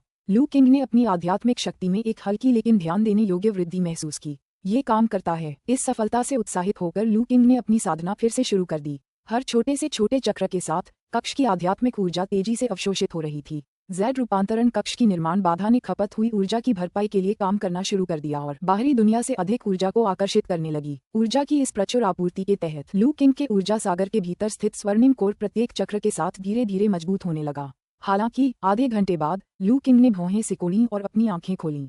कक्ष की आध्यात्मिक ऊर्जा काफी कम हो गई थी। निर्माण अवरोध की पुनर्भरण गति के बावजूद यह अब उसकी साधना की आवश्यकताओं को पूरा नहीं कर सकती थी। कक्ष में आध्यात्मिक ऊर्जा की धीमी पुनर्प्राप्ति को देखकर लू किंग ने तेवर चढ़ाए और अपने भंडार से एक पारदर्शी चमकदार पत्थर निकाला। यह एक निम्न श्रेणी का आध्यात्मिक पत्थर था। परफेक्ट गोल्डन कोर विधि के अनुसार प्रत्येक मुख्य चक्र 36 छोटे चक्रों के बाद पूरा होता है, तभी विधि का पहला रूपांतरण पूरी तरह से सक्रिय माना जाता है। लेकिन मैंने अभी तक एक भी मुख्य चक्र पूरा नहीं किया है और कक्ष की आध्यात्मिक ऊर्जा पहले से ही अपर्याप्त है। मुझे आध्यात्मिक पत्थरों पर निर्भर रहना होगा। पत्थर को पकड़े हुए लू किंग ने अपने मन से उसकी ऊर्जा को नियंत्रित किया। पल भर में आध्यात्मिक ऊर्जा का एक विशाल प्रवाह प्रवाहित हुआ और उसके शरीर में समाहित हो गया। अमर युग में एक महत्वपूर्ण संसाधन माने जाने वाले इस आध्यात्मिक पत्थर ने अपनी उपयोगिता साबित कर दी। निम्न श्रेणी के इस आध्यात्मिक पत्थर में भी सामान्य आध्यात्मिक ऊर्जा की तुलना में कहीं अधिक ऊर्जा समाहित थी और इसकी शुद्धता अद्वितीय थी। आध्यात्मिक पत्थर की सहायता से लू किंग के सूक्ष्म रक्त संचार की गति में उल्लेखनीय वृद्धि हुई। अंततः 36वें सूक्ष्म रक्त संचार को पूरा करने के बाद उसने अपने शरीर में कंपन महसूस किया। उसका परिपूर्ण स्वर्णिक कोर कांप उठा और चक्की के पत्थर की तरह धीरे धीरे घूमने लगा। जब घूर्णन रुका तो लू किंग ने स्पष्ट रूप से महसूस किया कि उसके स्वर्णिम कोर की शक्ति में उल्लेखनीय वृद्धि हुई है। इस प्रगति को देखकर उनके चेहरे पर प्रसन्नता छा गई। उनके स्वर्णिम मूल तत्व में आई वृद्धि इस बात का संकेत थी कि परफेक्ट गोल्डन कोर मेथड का पहला रूपांतरण प्रभावी और त्रुटिहीन रहा। हालांकि जैसे ही उसने अपने हाथ में मौजूद आध्यात्मिक पत्थर का निरीक्षण किया, उसकी उत्तेजना जल्दी ही चिंता में बदल गई। उसकी लगभग 1/5 ऊर्जा पहले ही समाप्त हो चुकी थी। महज एक बड़े परिसंचरण से ही एक निम्न श्रेणी के आध्यात्मिक पत्थर की ऊर्जा का 5वां हिस्सा नष्ट हो जाता है। इसमें कक्ष में पहले से संग्रहित आध्यात्मिक ऊर्जा की विशाल मात्रा का तो हिसाब ही नहीं है। इस पहले रूपांतरण को पूरी तरह से हासिल करने के लिए कितने आध्यात्मिक पत्थरों की आवश्यकता होगी। उसे याद आया कि मोह भाइयों द्वारा छोड़ी गई संग्रहणीय वस्तुओं में साधना बढ़ाने वाली कुछ गोलियां भी शामिल थीं। हालांकि अगर वह उन सभी का उपयोग भी कर लेता तो भी वे लंबे समय तक उसके प्रशिक्षण में मुश्किल से ही सहायक होती। अपनी भविष्य की संसाधन आवश्यकताओं का आकलन करने के बाद लू किंग का चेहरा उदास हो गया। हालांकि उसका परफेक्ट गोल्डन कोर निस्संदेह शक्तिशाली था, लेकिन इसकी साधना की लागत भी उतनी ही भयावह थी। उसने शुरू में जिन संसाधनों को पर्याप्त समझा था, वे अब हास्यास्पद रूप से अपर्याप्त साबित हुए। ये परफेक्ट गोल्डन कोर किसी सोने को निगलने वाले राक्षस से कम नहीं था। कुछ देर विचार करने के बाद भी कोई हल न निकलने पर लू किंग ने इस मामले को फिलहाल टालने का फैसला किया। वह जानता था कि यह अपरिहार्य है। उसके स्वर्णिक कोर का स्तर और शक्ति जितनी अधिक होगी, उसे बढ़ाना उतना ही कठिन होगा। प्रत्येक बात के रूपांतरण में संभवतः खगोलीय मात्रा में संसाधनों की आवश्यकता होगी। लगता है मुझे भविष्य में और अधिक यात्रा करनी पड़ेगी। यान के अनुसार आध्यात्मिक पत्थर आमतौर पर उन स्थानों पर बनते हैं जहां अत्यधिक दबाव के कारण आध्यात्मिक ऊर्जा केंद्रित होती है। अगर मुझे 1-2 आध्यात्मिक पत्थर की खदानें मिल जाएं, तो शायद ये समस्या हल हो जाए। लू किंग को अमर युग के बारे में यान की शिक्षाएं याद आ गईं। उस दौरान आध्यात्मिक पत्थरों की खान की खोज से अनिवार्य रूप से बड़े पैमाने पर संघर्ष छिड़ जाते थे। आध्यात्मिक पत्थर रणनीतिक संसाधन होने के नाते हर संप्रदाय और साधक के लिए अत्यंत मूल्यवान थे। यहाँ तक कि नवोदित आत्मा क्षेत्र के साधक भी बिना किसी संकोच के इन्हें प्राप्त करने का प्रयास करते थे। लेकिन फिलहाल लू किंग संसाधनों के लिए प्रतिस्पर्धा करने को लेकर चिंतित नहीं था। अपनी ताकत के दम पर उसे संदेह था कि कोई भी उससे खजाना छीन सकता है। यात्रा बाद में भी हो सकती है, पहले मुझे कुछ अनसुलझे मामलों को निपटाना है। लू किंग की आंखों में एक ठंडी चमक दिखाई दी। अध्याय 429 शुवानकोंग पर्वत। लू किंग की आंखों में हल्की सी ठंडक सी महसूस हुई। वह उस संप्रदाय को कभी नहीं भूला था जिसने बार बार उसके पीछे हत्यारों को भेजा था। पहले शुवानकोंग पर्वत अपने गुप्त क्षेत्र में चला गया था, जिससे वह अस्थायी रूप से उनसे निपटने में असमर्थ हो गया था। लेकिन अब उसे लगा कि हिसाब बराबर करने का समय आ गया है। गोल्डन कोर दायरे में कदम रखने के अलावा उनके आत्मविश्वास का कारण ये था। एक विचार के साथ ही लू किंग के हाथ में हथेली के आकार की एक छोटी प्राचीन चांदी की उड़ने वाली नाव प्रकट हुई। बाहरी रूप से थोड़ी क्षतिग्रस्त होने के बावजूद उससे निकलने वाली आभा असाधारण थी। चांदी की उड़ने वाली नाव को घूरते हुए लू किंग के चेहरे पर एक विचित्र भाव प्रकट हुआ। पिछले 1 महीने में उन्होंने मोह भाइयों द्वारा छोड़े गए सभी खजानों को छांट लिया था। हालांकि वस्तुएं प्रभावशाली थीं, लेकिन उनमें से बहुत कम ने ही उनका ध्यान आकर्षित किया। उनमें से जिस वस्तु ने उन्हें सबसे अधिक उत्सुक किया, वह स्वाभाविक रूप से चांदी की उड़ने वाली नाव थी, जिसे वर्ल्ड फ्लाइंग बोट के नाम से जाना जाता था।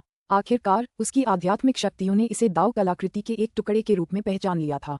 क्षतिग्रस्त अवस्था में भी इसकी शक्ति मध्यम श्रेणी की आध्यात्मिक कलाकृति के बराबर थी। वॉइड फ्लाइंग बोट हासिल करने के कुछ ही समय बाद लू किंग ने इसे परिष्कृत किया। प्रयोगों के माध्यम से उन्होंने इसके असाधारण गुणों का पता लगाया। उस उड़ने वाली नाव की सामग्री असाधारण रूप से अनूठी और पूरी तरह से अविनाशी थी। अपनी वर्तमान साधना के स्तर के बावजूद अपनी पूरी ताकत लगाने पर भी वह एक खरोंच भी नहीं छोड़ सका। इसमें कोई आश्चर्य की बात नहीं थी कि दूसर वस्त्रधारी व्यक्ति ने नाव में भागने की कोशिश में सब कुछ दांव पर लगा दिया था। यदि वह सफल हो जाता तो लू किंग शायद उसे काबू में नहीं कर पाता। हालांकि वर्ल्ड फ्लाइंग बोट की सामग्री भौतिक शरीर के साथ एकीकृत नहीं हो सकती थी। इसे परिष्कृत और नियंत्रित करने के बावजूद लू किंग इसे अपने भीतर संग्रहित नहीं कर सका और उसे इसे एक स्थानिक कलाकृति में रखना पड़ा। यहाँ तक कि उनकी आध्यात्मिक क्षमताएं भी नाव की संरचना का पता नहीं लगा सकीं। यह अज्ञात ही रहा कि भविष्य में साधना की प्रगति के साथ उनकी अंतर्दृष्टि और गहरी होगी या नहीं। अपनी अविनाशिता और दुर्जेय रक्षात्मक क्षमताओं के अलावा वर्ल्ड फ्लाइंग बोट के केवल 2 अन्य कार्य थे। पहली बात तो इसकी अविश्वसनीय गति थी, बेहद तेज। वॉइड फ्लाइंग बोट की उड़ान गति इतनी आश्चर्यजनक थी कि लू किंग को पहले शुवानकोंग पर्वत के एल्डर जिनचोंग से प्राप्त स्वर्ण फ्लाइंग बोट इसकी 10वें हिस्से जितनी भी तेज नहीं थी। इसके अलावा यह वर्ल्ड फ्लाइंग बोट की सीमा नहीं थी, यह उस छोटी दुनिया की सीमा थी जिसमें वे मौजूद थे। जब लू किंग ने शुरू में वर्ल्ड फ्लाइंग बोट को परिष्कृत किया तो उसने इसकी गति का परीक्षण किया था। जिज्ञासावश उसने इसकी गति को लगातार और अधिक बढ़ाया। अंततः उसे लघु जगत के स्वर्गीय मार्ग नियमों से एक चेतावनी मिली। यदि उड़ने वाली नाव गति बढ़ाती रही तो वह जगत की सहनशीलता सीमा को पार कर जाएगी, जिसके परिणामस्वरूप उसे जगत से निष्कासित कर दिया जाएगा। तभी लू किंग को एहसास हुआ कि हर दुनिया की एक गति सीमा होती है। हालांकि वॉइड फ्लाइंग बोट को दुनिया की अधिकतम गति सीमा तक ले जाने के लिए आध्यात्मिक शक्ति का अत्यधिक व्यय आवश्यक था। लू किंग के परफेक्ट गोल्डन कोर के साथ भी इसे लंबे समय तक बनाए रखना संभव नहीं था। अपनी अविश्वसनीय गति के अलावा वॉइड फ्लाइंग बोट में एक और भी भयावह क्षमता थी। ये शून्य को पार कर सकता है। इस क्षमता के कारण ये स्थानिक छलांग लगा सकता था, पलक झपकते ही लाखों मील की दूरी तय कर सकता था। इसके अलावा यह अंतरिक्ष को भेद सकता है, प्रतिबंधों और बाधाओं की अनदेखी कर सकता है और स्वतंत्र रूप से आगे बढ़ सकता है। शून्य को पार करने की यह क्षमता शुवानकोंग पर्वत का सामना करने के लिए लू किंग का तुरुप का पत्ता थी। जुवानकोंग पर्वत, उसने बुदाबुदाते हुए कहा, मैं देखना चाहता हूँ कि क्या तुम्हारा सबसे बड़ा सहारा, तुम्हारा गुप्त क्षेत्र, मेरी शून्य उड़ने वाली नाव को रोक सकता है। लू किंग ने पश्चिम की ओर देखा, उसकी आंखें मानो अंतरिक्ष को भेद रही थीं। कुछ ही क्षणों बाद पहाड़ से प्रकाश की एक लकीर निकली और पश्चिमी क्षितिज की ओर तेजी से बढ़ गई। पश्चिमी राज्य में लिंक पर्वत श्रृंखला की गहराई में गरज सुनाई दी और एक घूमता हुआ भूरा विपत्ति का बादल आकाश में बहुत ऊपर मंडरा रहा था, जिससे एक शक्तिशाली दिव्य शक्ति निकल रही थी जो सभी दिशाओं में फैल रही थी। किसी को भीषण विपत्ति का सामना करना पड़ रहा था। संकट के बादल की आभा की परिधि पर कई लोग घबराए हुए खड़े थे और घटित हो रहे दृश्य को देख रहे थे। वे वृद्ध भिक्षु थे जिन्होंने पुराने वस्त्र पहन रखे थे। यदि लू किंग वहां मौजूद होता तो वह उनमें से एक को तुरंत एल्डर चिक्सिन के रूप में पहचान लेता। वही लाल चेहरे वाला भिक्षु जो उनकी पिछली मुठभेड़ के दौरान बाल बाल मौत से बचा था। हे एल्डर चिक्सिन, एक भिक्षु ने पूछा। विपत्ति की भयावह आभा को महसूस करते हुए वह अपनी चिंता को दबा नहीं पा रहा था। क्या आपको लगता है कि एल्डर जिनचोंग इस विपत्ति को सफलतापूर्वक पार कर पाएंगे? उन्हें कोई परेशानी नहीं होनी चाहिए, एल्डर चिक्सिन ने शांत भाव से उत्तर दिया। कल मठाधीश सफल हो गए और एल्डर जिनचोंग ने उनके मार्गदर्शन से लाभ उठाया है और पिछली विपत्ति को देखा है। यह विपत्ति भी ज्यादा कठिन नहीं होनी चाहिए। एल्डर चिक्सिन की आभा स्थिर और अडिग थी, जिससे पता चलता है कि वे लू किंग के ली हुआओ कड़ाही द्वारा उनके अंतिम टकराव के दौरान पहुंचाई गई गंभीर चोटों से पूरी तरह से उबर चुके थे। एल्डर चिक्सिन के आश्वासन को सुनकर अन्य भिक्षुओं को थोड़ी राहत मिली। एक वृद्ध भिक्षु ने हंसते हुए कहा, हे एल्डर चिक्सिन, जब एल्डर जिनचोंग अपनी परीक्षा सफलतापूर्वक पार कर लेंगे और स्वर्णकोर क्षेत्र प्राप्त कर लेंगे तो संभवतः अगला नंबर आपका ही होगा, है ना? हम सब में आपकी नींव अब सबसे गहरी है। अन्य भिक्षुओं ने सहमति में सिर हिलाया। अपने पिछले मुकाबले में गंभीर रूप से घायल होने के बाद एल्डर चिक्सिन के वर्षों तक अपनी शक्ति वापस पाने की उम्मीद नहीं थी। हालांकि मठाधीश ने मठ की गहराई से मिली एक अनमोल कलाकृति का उपयोग करके उसका इलाज किया। अप्रत्याशित रूप से एल्डर चिक्सिन न केवल पूरी तरह से स्वस्थ हो गए, बल्कि उन्हें विकास प्राप्त करने के लिए सीमाओं को तोड़ने के सिद्धांत की गहरी समझ भी प्राप्त हुई। उनकी साधना और भी उन्नत हुई और उनकी नींव काफी मजबूत हो गई। मुझे कोई जल्दी नहीं है, एल्डर चिक्सिन ने सिर हिलाते हुए शांत स्वर में कहा। मुझे अपनी कठिनाइयों पर विचार करने से पहले अपनी उपलब्धियों को मजबूत करने के लिए और समय चाहिए। लाल चेहरे वाले बूढ़े भिक्षु भी अपनी मुसीबतों में जल्दी जाने के लिए उत्सुक नहीं थे। वे हाल ही में स्वस्थ हुए थे और खुद पर बहुत जल्दी दबाव डालना नहीं चाहते थे। इसके अतिरिक्त इस बार उनकी चोटों ने उन्हें सृष्टि से पहले विनाश के सिद्धांतों और जीवन मृत्यु के चक्र को समझने का एक दुर्लभ अवसर प्रदान किया था। मठ की बहुमूल्य कलाकृति के साथ मिलकर उन्होंने अपनी नींव को और भी मजबूत कर लिया था। उसने अपने द्वारा प्राप्त अंतर्दृष्टियों को पूरी तरह से आत्मसात करने और उन्हें अपनी साधना का मूल आधार बनाने की योजना बनाई। जब अंततः उसे अपनी विपत्ति का सामना करना पड़ेगा तो न केवल वह उस पर काबू पाने के बारे में अधिक आत्मविश्वास महसूस करेगा, बल्कि वह विपत्ति के लाल बादलों या यहाँ तक कि पौराणिक सुनहरे विपत्ति के बादलों को भी आकर्षित कर सकता है। लाल चेहरे वाले बूढ़े भिक्षु ने सामने आकाश में मंडराते भूरे रंग के विपत्ति के बादलों को देखा। उनकी आंखों में एक अजीब सी चमक थी। प्राचीन ग्रंथों के अनुसार स्वर्णिम मूल संकट के दौरान संकट के बादलों का रंग संकट की गुणात्मक शक्ति और सफलता के बाद साधक की क्षमता को दर्शाता था। सुनहरे बादल सबसे शक्तिशाली थे, उसके बाद लाल और फिर भूरे बादल थे। कल मठाधीश के संकट के दौरान हल्के लाल बादल दिखाई दिए थे। गोल्डन कोर दायरे को प्राप्त करने के बाद मठाधीश की आभा इतनी शक्तिशाली हो गई थी कि उसके बाद उन्होंने शायद ही कभी कमजोरी का कोई दौर दिखाया हो। ये देखकर लाल चेहरे वाले भिक्षु के मन में भी महत्वाकांक्षाएं जाग उठीं। वह मात्र धूसर बादलों से कैसे संतुष्ट रह सकता था। जब एल्डर जिनचोंग अपनी परीक्षा सफलतापूर्वक पूरी कर लेंगे तब शुवानकोंग पर्वत पर 2 स्वर्णकोर साधक होंगे। तब न केवल अन्य 3 प्रमुख गुप्त लोगों को शुवानकोंग पर्वत को अपना श्रेष्ठ मानना पड़ेगा, बल्कि झोंकझों के वे रहस्यमय स्वर्णकोर विशेषज्ञ भी हमारे लिए खतरा नहीं रहेंगे। एक अन्य भिक्षु ने बीच में टोकते हुए कहा, वैसे वे 2 रहस्यमय विशेषज्ञ कौन हैं जो अचानक कहीं से प्रकट हो गए? क्या यह वैसा ही हो सकता है जैसा मठाधीश ने अनुमान लगाया था कि वे वास्तव में दूसरी दुनिया के आक्रमणकारी हैं? एक भिक्षु ने उलझन में पूछा। वे कहीं से भी आए हों, ये स्पष्ट है कि वे परोपकारी नहीं हैं, दूसरे ने उत्तर दिया। उनके प्रकट होते ही उन्होंने झोंकझों के कई संप्रदायों का सफाया कर दिया और कई नवगठित गुप्त लोगों पर कब्जा कर लिया। विश्व के सभी संसाधनों पर अपना दावा करने का उनका इरादा स्पष्ट है। ये दोनों दुर्जेय शत्रु हैं जिन्हें हमें विश्व को एकजुट करने के लिए जड़ से उखाड़ फेंकना होगा। सचमुच वे 1 महीने से अधिक समय से अनुपस्थित हैं, एक अन्य भिक्षु ने कहा। संभवतः वे उन गुप्त लोगों से लूटे गए संसाधनों को आत्मसात करने के लिए एकांतवास में चले गए हैं। जब वे दोबारा सामने आएंगे तो निस्संदेह और भी अधिक शक्तिशाली होंगे। हम उन्हें कम आंकने का जोखिम नहीं उठा सकते। कोई बात नहीं, दूसरे ने उनकी चिंता को खारिज करते हुए कहा।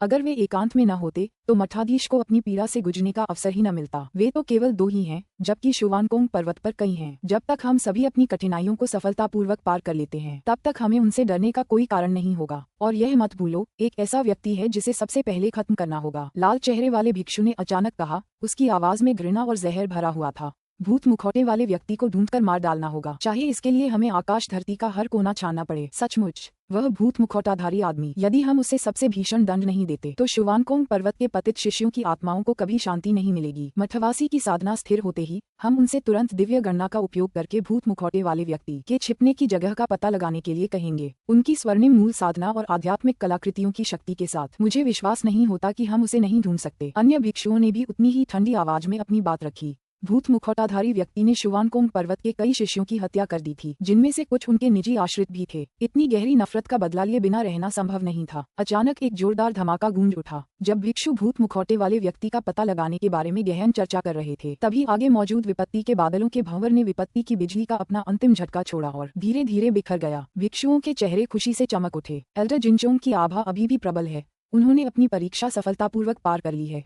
वे स्वर्णकोर क्षेत्र प्राप्त करने के लिए अत्यंत निकट हैं। अध्याय 430 जैसे ही भयंकर गर्जना का बवंडर पूरी तरह से शांत हुआ, एल्डर चिक्सिन और अन्य लोगों ने तेजी से आगे बढ़ने के लिए अपनी गति तकनीकों का प्रयोग किया। जब वे उस स्थान के नीचे पहुंचे जहां विपत्ति के बादल थे, तो 2 मील के दायरे में पूर्ण विनाश का दृश्य था। पूरे इलाके में जले हुए पेड़ बिखरे पड़े थे, जिनमें से कई अभी भी जल रहे थे। इस स्थान को तबाह करने वाली प्रलयकारी बिजली की विनाशकारी शक्ति स्पष्ट थी। खंडहरों के बीच एक जर्जर आकृति पालथी मारकर बैठी थी, जिससे गंभीरता का भाव झलक रहा था। उसके शरीर से सुनहरी रोशनी हल्की हल्की झिलमिला रही थी। उसके बौद्ध वस्त्रों की जर्जर अवस्था के बावजूद उसके चारों ओर फैली सुनहरी आभा में एक ऐसी सहज भव्यता थी कि लोग उसकी निगाहों से नजरें मिलाने की हिम्मत नहीं कर पाते थे। एल्डर चिक्सिन और अन्य लोगों ने एल्डर जिनचोंग की ध्यानमग्न अवस्था को पहचानते हुए तुरंत उन्हें परेशान करना बंद कर दिया। वे सुरक्षा घेरा बनाकर उनकी रक्षा करने के लिए अलग अलग जगहों पर फैल गए। कुछ ही समय बाद उन्होंने देखा कि एल्डर जिनचोंग का शरीर थोड़ा कांप रहा है और उनके चारों ओर की सुनहरी रोशनी और भी तीव्र हो गई है। उनसे एक सामंजस्यपूर्ण और परिपूर्ण आभा निकलती थी। उन्होंने सफलतापूर्वक अपना गोल्डन कोर बना लिया है। एल्डर चिक्सिन और अन्य लोगों के चेहरों पर खुशी झलक रही थी। एल्डर जिनचोंग ने धीरे धीरे अपनी आंखें खोलीं। उनकी निगाहों में सुनहरी रोशनी चमक रही थी, जो अटूट अधिकार की आभा बिखेर रही थी। विपदा पर विजय प्राप्त करने और हीरा अवशेष बनाने के लिए एल्डर जिनचोंग को हार्दिक बधाई। अमृतत्व अब उनकी पहुंच में है। एल्डर चिक्सिन और अन्य सभी ने एक साथ उन्हें बधाई दी। इस प्रक्रिया के दौरान मेरी रक्षा करने के लिए आप सभी शिष्यों का धन्यवाद। एल्डर जिनचोंग ने अपने चारों ओर फैली सुनहरी आभा को समेटते हुए कहा और कृतज्ञतापूर्वक सिर झुकाने के लिए उठे। हाँ, एल्डर जिनचोंग, जैसा कि उम्मीद थी, हम सब में आपकी नींव सबसे गहरी है। मठाधीश के बाद डायमंड रेलिक के क्षेत्र तक पहुंचने वाले आप दूसरे व्यक्ति हैं। भिक्षुओं में से एक ने दिल खोलकर हंसते हुए कहा। जिनचोंग बस अधिक अधीर थे। आपकी उपलब्धियां मेरी उपलब्धियों से कम नहीं हैं। मुझे विश्वास है कि जल्द ही आप सभी अपनी कठिनाइयों में सफल होंगे और अपने स्वयं के हीरा अवशेष बनाएंगे। एल्डर जिनचोंग ने विनम्रतापूर्वक उत्तर दिया। हे एल्डर जिनचोंग, अब जबकि आप स्वर्णकोर क्षेत्र में पहुंच चुके हैं, शुवानकोंग पर्वत पर मठाधीश समेत 2 स्वर्णकोर साधक हैं। देखते हैं अब शुवानकोंग पर्वत का अपमान करने की हिम्मत कौन करता है। दूसरे भिक्षु ने उत्साह से कहा। एल्डर कुरोंग, क्या आप उस भूत मुखौटे वाले आदमी की बात कर रहे हैं जो कुछ समय पहले मिला था? नाम सुनते ही एल्डर जिनचोंग का चेहरा गंभीर हो गया। चिंता मत करो, वह राक्षस केवल एक आध्यात्मिक कलाकृति की शक्ति पर निर्भर था। उसकी वास्तविक शक्ति कोई असाधारण नहीं थी। अगर उसने वापस आने की हिम्मत की तो मैं ये सुनिश्चित करूंगा कि वह जिंदा न बचे, और अगर वह नहीं भी आया तो भी अपनी साधना को स्थिर करते ही मैं उसका पीछा करूंगा। हमारे इतने सारे शिष्य उसके हाथों मारे गए, हम इस तरह के अन्याय को अनसुलझा कैसे छोड़ सकते हैं? भूत मुखौटे वाले व्यक्ति के हाथों मारे गए शिष्यों के बारे में सोचकर एल्डर जिनचोंग का हृदय पीड़ा से भर गया। उनके 2 सबसे प्रतिभाशाली शिष्य भी मारे गए थे, जिससे इस राक्षस को एक दिन स्वयं नष्ट करने का उनका संकल्प और भी प्रबल हो गया था। शुवानकोंग पर्वत के बुजुर्ग इस बात पर विचार कर रहे थे कि भूत मुखौटे वाले व्यक्ति को कैसे खोजा जाए। अचानक ऊपर से एक धीमी सी आवाज सुनाई दी। क्या ऐसा है? मैं तो अभी यहाँ हूँ। आप इसके बारे में क्या कर सकते हैं? वहाँ कौन है? एल्डर जिनचोंग और एल्डर चिक्सिन चौंक गए। उन्होंने तुरंत ऊपर देखा। वहाँ सूर्य की रोशनी से जगमगाता हुआ हवा में लटका हुआ एक आकृति खड़ी थी। काले वस्त्र पहने वह एक छोटी सुनहरी नाव के ऊपर खड़ा था। उसका चेहरा एक रहस्यमय मुखौटे से ढका हुआ था। उसकी निगाहें बर्फीली थीं। जैसे ही उसने उन पर नजर डाली, रान यू एस, यह आप है, राक्षस। जब भिक्षुओं ने ऊपर की आकृति को स्पष्ट रूप से देखा तो वे सदमे से अपनी आंखें चौड़ी कर बैठे। कुछ ने तो इतनी तीव्र निगाहों से देखा कि ऐसा लगा मानो उनकी आंखें फटी रह जाएंगी। लू किंग की उपस्थिति ने स्पष्ट रूप से लोगों की भावनाओं को झकझोर दिया था। उन्हें और भी ज्यादा हैरानी इस बात पर हुई कि कैसे ये भूतिया मुखौटा पहने आदमी अचानक उनके सिर के ठीक ऊपर प्रकट हो गया और किसी को पता भी नहीं चला। अगर उसने उन पर पहले हमला किया होता तो क्या वे पूरी तरह से निहत्थे नहीं हो जाते। इस राक्षस की छुपकर हमला करने की तकनीक बेहद भयावह थी। हालांकि सदमे की स्थिति जल्द ही उत्साह में बदल गई। कुछ क्षण पहले तक वे इस राक्षस को ढूंढने और अपने शहीद शिष्यों का बदला लेने के बारे में सोच रहे थे, लेकिन अब वह स्वयं उनके दरवाजे पर आ पहुंचा था। राक्षस, तुम्हारी हिम्मत कैसे हुई खुद को प्रकट करने की? एल्डर चिक्सिन ने उत्साह से लाल होते हुए कहा और उन्होंने वज्र वशीकरण राक्षस मूसल को बुलाकर उसे सक्रिय करने के लिए तैयार हो गए। अन्य भिक्षुओं ने भी अपनी कलाकृतियों को बुलाना शुरू कर दिया और वे लू किंग पर हमला करने के लिए तैयार हो गए। हालांकि वह दानव बेहद शक्तिशाली था और उसके पास एक आध्यात्मिक कलाकृति थी, लेकिन शुवानकोंग पर्वत पर अब एल्डर जिनचोंग मौजूद थे, जो हाल ही में गोल्डन कोर के साधक बने थे। दोनों को अपनी क्षमता पर पूरा भरोसा था कि वे इस शत्रु को पराजित कर देंगे। एल्डर जिनचोंग भी लू किंग के अचानक प्रकट होने से उतने ही चौंक गए थे, लेकिन उन्होंने तुरंत अपने सदमे को दबा लिया। गोल्डन कोर के साधक के रूप में उनकी तीक्ष्ण अंतर्ज्ञान शक्ति ने उन्हें बताया कि दानव ने अपनी उपस्थिति छिपाने और किसी की नजर में न आने के लिए किसी आध्यात्मिक कलाकृति की शक्ति का उपयोग किया होगा। खुद को शांत करने के बाद उसने लू किंग से ठंडे लहजे में बात की। तुमने मृत्यु को चुना है। क्या तुम्हें लगता है कि आध्यात्मिक वस्तु रखने से तुम्हें दंड से मुक्ति मिल जाती है? आज मैं वह वस्तु छीन लूंगा और असीम बुद्ध धर्म का प्रयोग करके तुम्हें नरक के 18वें स्तर पर भेज दूंगा। वहां तुम अपने द्वारा मारे गए शिष्यों के जीवन का प्रायश्चित कर सकते हो। जैसे ही उन्होंने बोलना शुरू किया, एल्डर जिनचोंग के शरीर से सुनहरी रोशनी निकली। शक्तिशाली आभा तूफान की तरह पूरे क्षेत्र में फैल गई, जिससे आसपास के पेड़ बुरी तरह कांपने लगे। बड़े जिनचोंग, अन्य भिक्षुओं ने उनकी अपार शक्ति को भांपते हुए उत्साह का अनुभव किया। विशेष रूप से एल्डर चिक्सिन का आत्मविश्वास चरम पर पहुंच गया। एल्डर जिनचोंग की आभा पिछली मुठभेड़ में दानव द्वारा अपने आध्यात्मिक हथियार का प्रयोग करने के समय से भी अधिक शक्तिशाली थी। इस बार दानव अपने विनाश से नहीं बच पाएगा। फिर भी जबकि नीचे बैठे भिक्षु धार्मिक उत्साह से भरे हुए थे, लू किंग भावहीन बनी रही। उसकी निगाहें ठंडी थीं, मानो वह महत्वहीन कलाकारों के एक समूह को देख रहा हो। इस उदासीनता ने भिक्षुओं को और भी क्रोधित कर दिया। एल्डर जिनचोंग का चेहरा गुस्से से लाल हो गया और वह चिल्लाया, ईश्वर का अपमान करने वाले राक्षस! शुवानकोंग पर्वत के ऊपर का आकाश तुम्हारे जैसे लोगों के लिए नहीं है। तुरंत नीचे आ जाओ। जैसे ही उसने बोलना शुरू किया, उसके चारों ओर की सुनहरी रोशनी एक विशाल बौद्ध ताड़ के पेड़ में तब्दील हो गई, जो दर्जनों फीट लंबा था, जिसे उसने लू किंग की ओर तेजी से फेंक दिया। इसी दौरान एल्डर चिक्सिन और अन्य लोगों ने अपनी कलाकृतियों को सक्रिय किया। एक वज्र वशीकरण दानव मूसल, एक स्वर्ण भिक्षापात्र, एक जैन छड़ी और अन्य, ये सभी सुनहरी रोशनी से चमक रहे थे क्योंकि वे बौद्ध हथेली का अनुसरण करते हुए लू किंग को कुचलने का लक्ष्य बना रहे थे। जैसे ही उनकी कलाकृतियों की संयुक्त शक्ति एक विशाल सुनहरे अजगर की तरह लू किंग की ओर बढ़ी, पूरा आकाश सुनहरी चमक से जगमगा उठा। उस विनाशकारी शक्ति का प्रभाव इतना अधिक था कि उसने आकाश और पृथ्वी के आसपास के नियमों को झकझोर दिया। इस भीषण हमले की तुलना में लू किंग की आकृति एक हिमस्खलन के सामने उड़ने वाले पतंगे की तरह नगण्य प्रतीत होती थी। हालांकि उनके चेहरे पर पूर्ण शांति छाई रही। उनकी आंखों में जरा सी भी भावना का आभास नहीं था। मौत को गले लगाने वाले मूर्ख! उसने अपना हाथ उठाया और एक मुहर बनाई, फिर उसे आगे की ओर दबाया। उस एक इशारे से 10 मील के दायरे में स्वर्ग और पृथ्वी के नियम हिल गए। आसपास की आध्यात्मिक ऊर्जा मानो आग की लपटों में घिर गई और तेजी से एकत्रित होने लगी। पलक झपकते ही कई मील तक फैला हुआ 5 रंगों के प्रकाश का एक विशाल गुब्बार आकाश में प्रकट हो गया। नीचे बैठे भिक्षु अविश्वास से देखते रह गए जब 10,000 कलाओं वाले ताड़ के पत्ते का यह विशालकाय रूप उन पर अवतरित हुआ।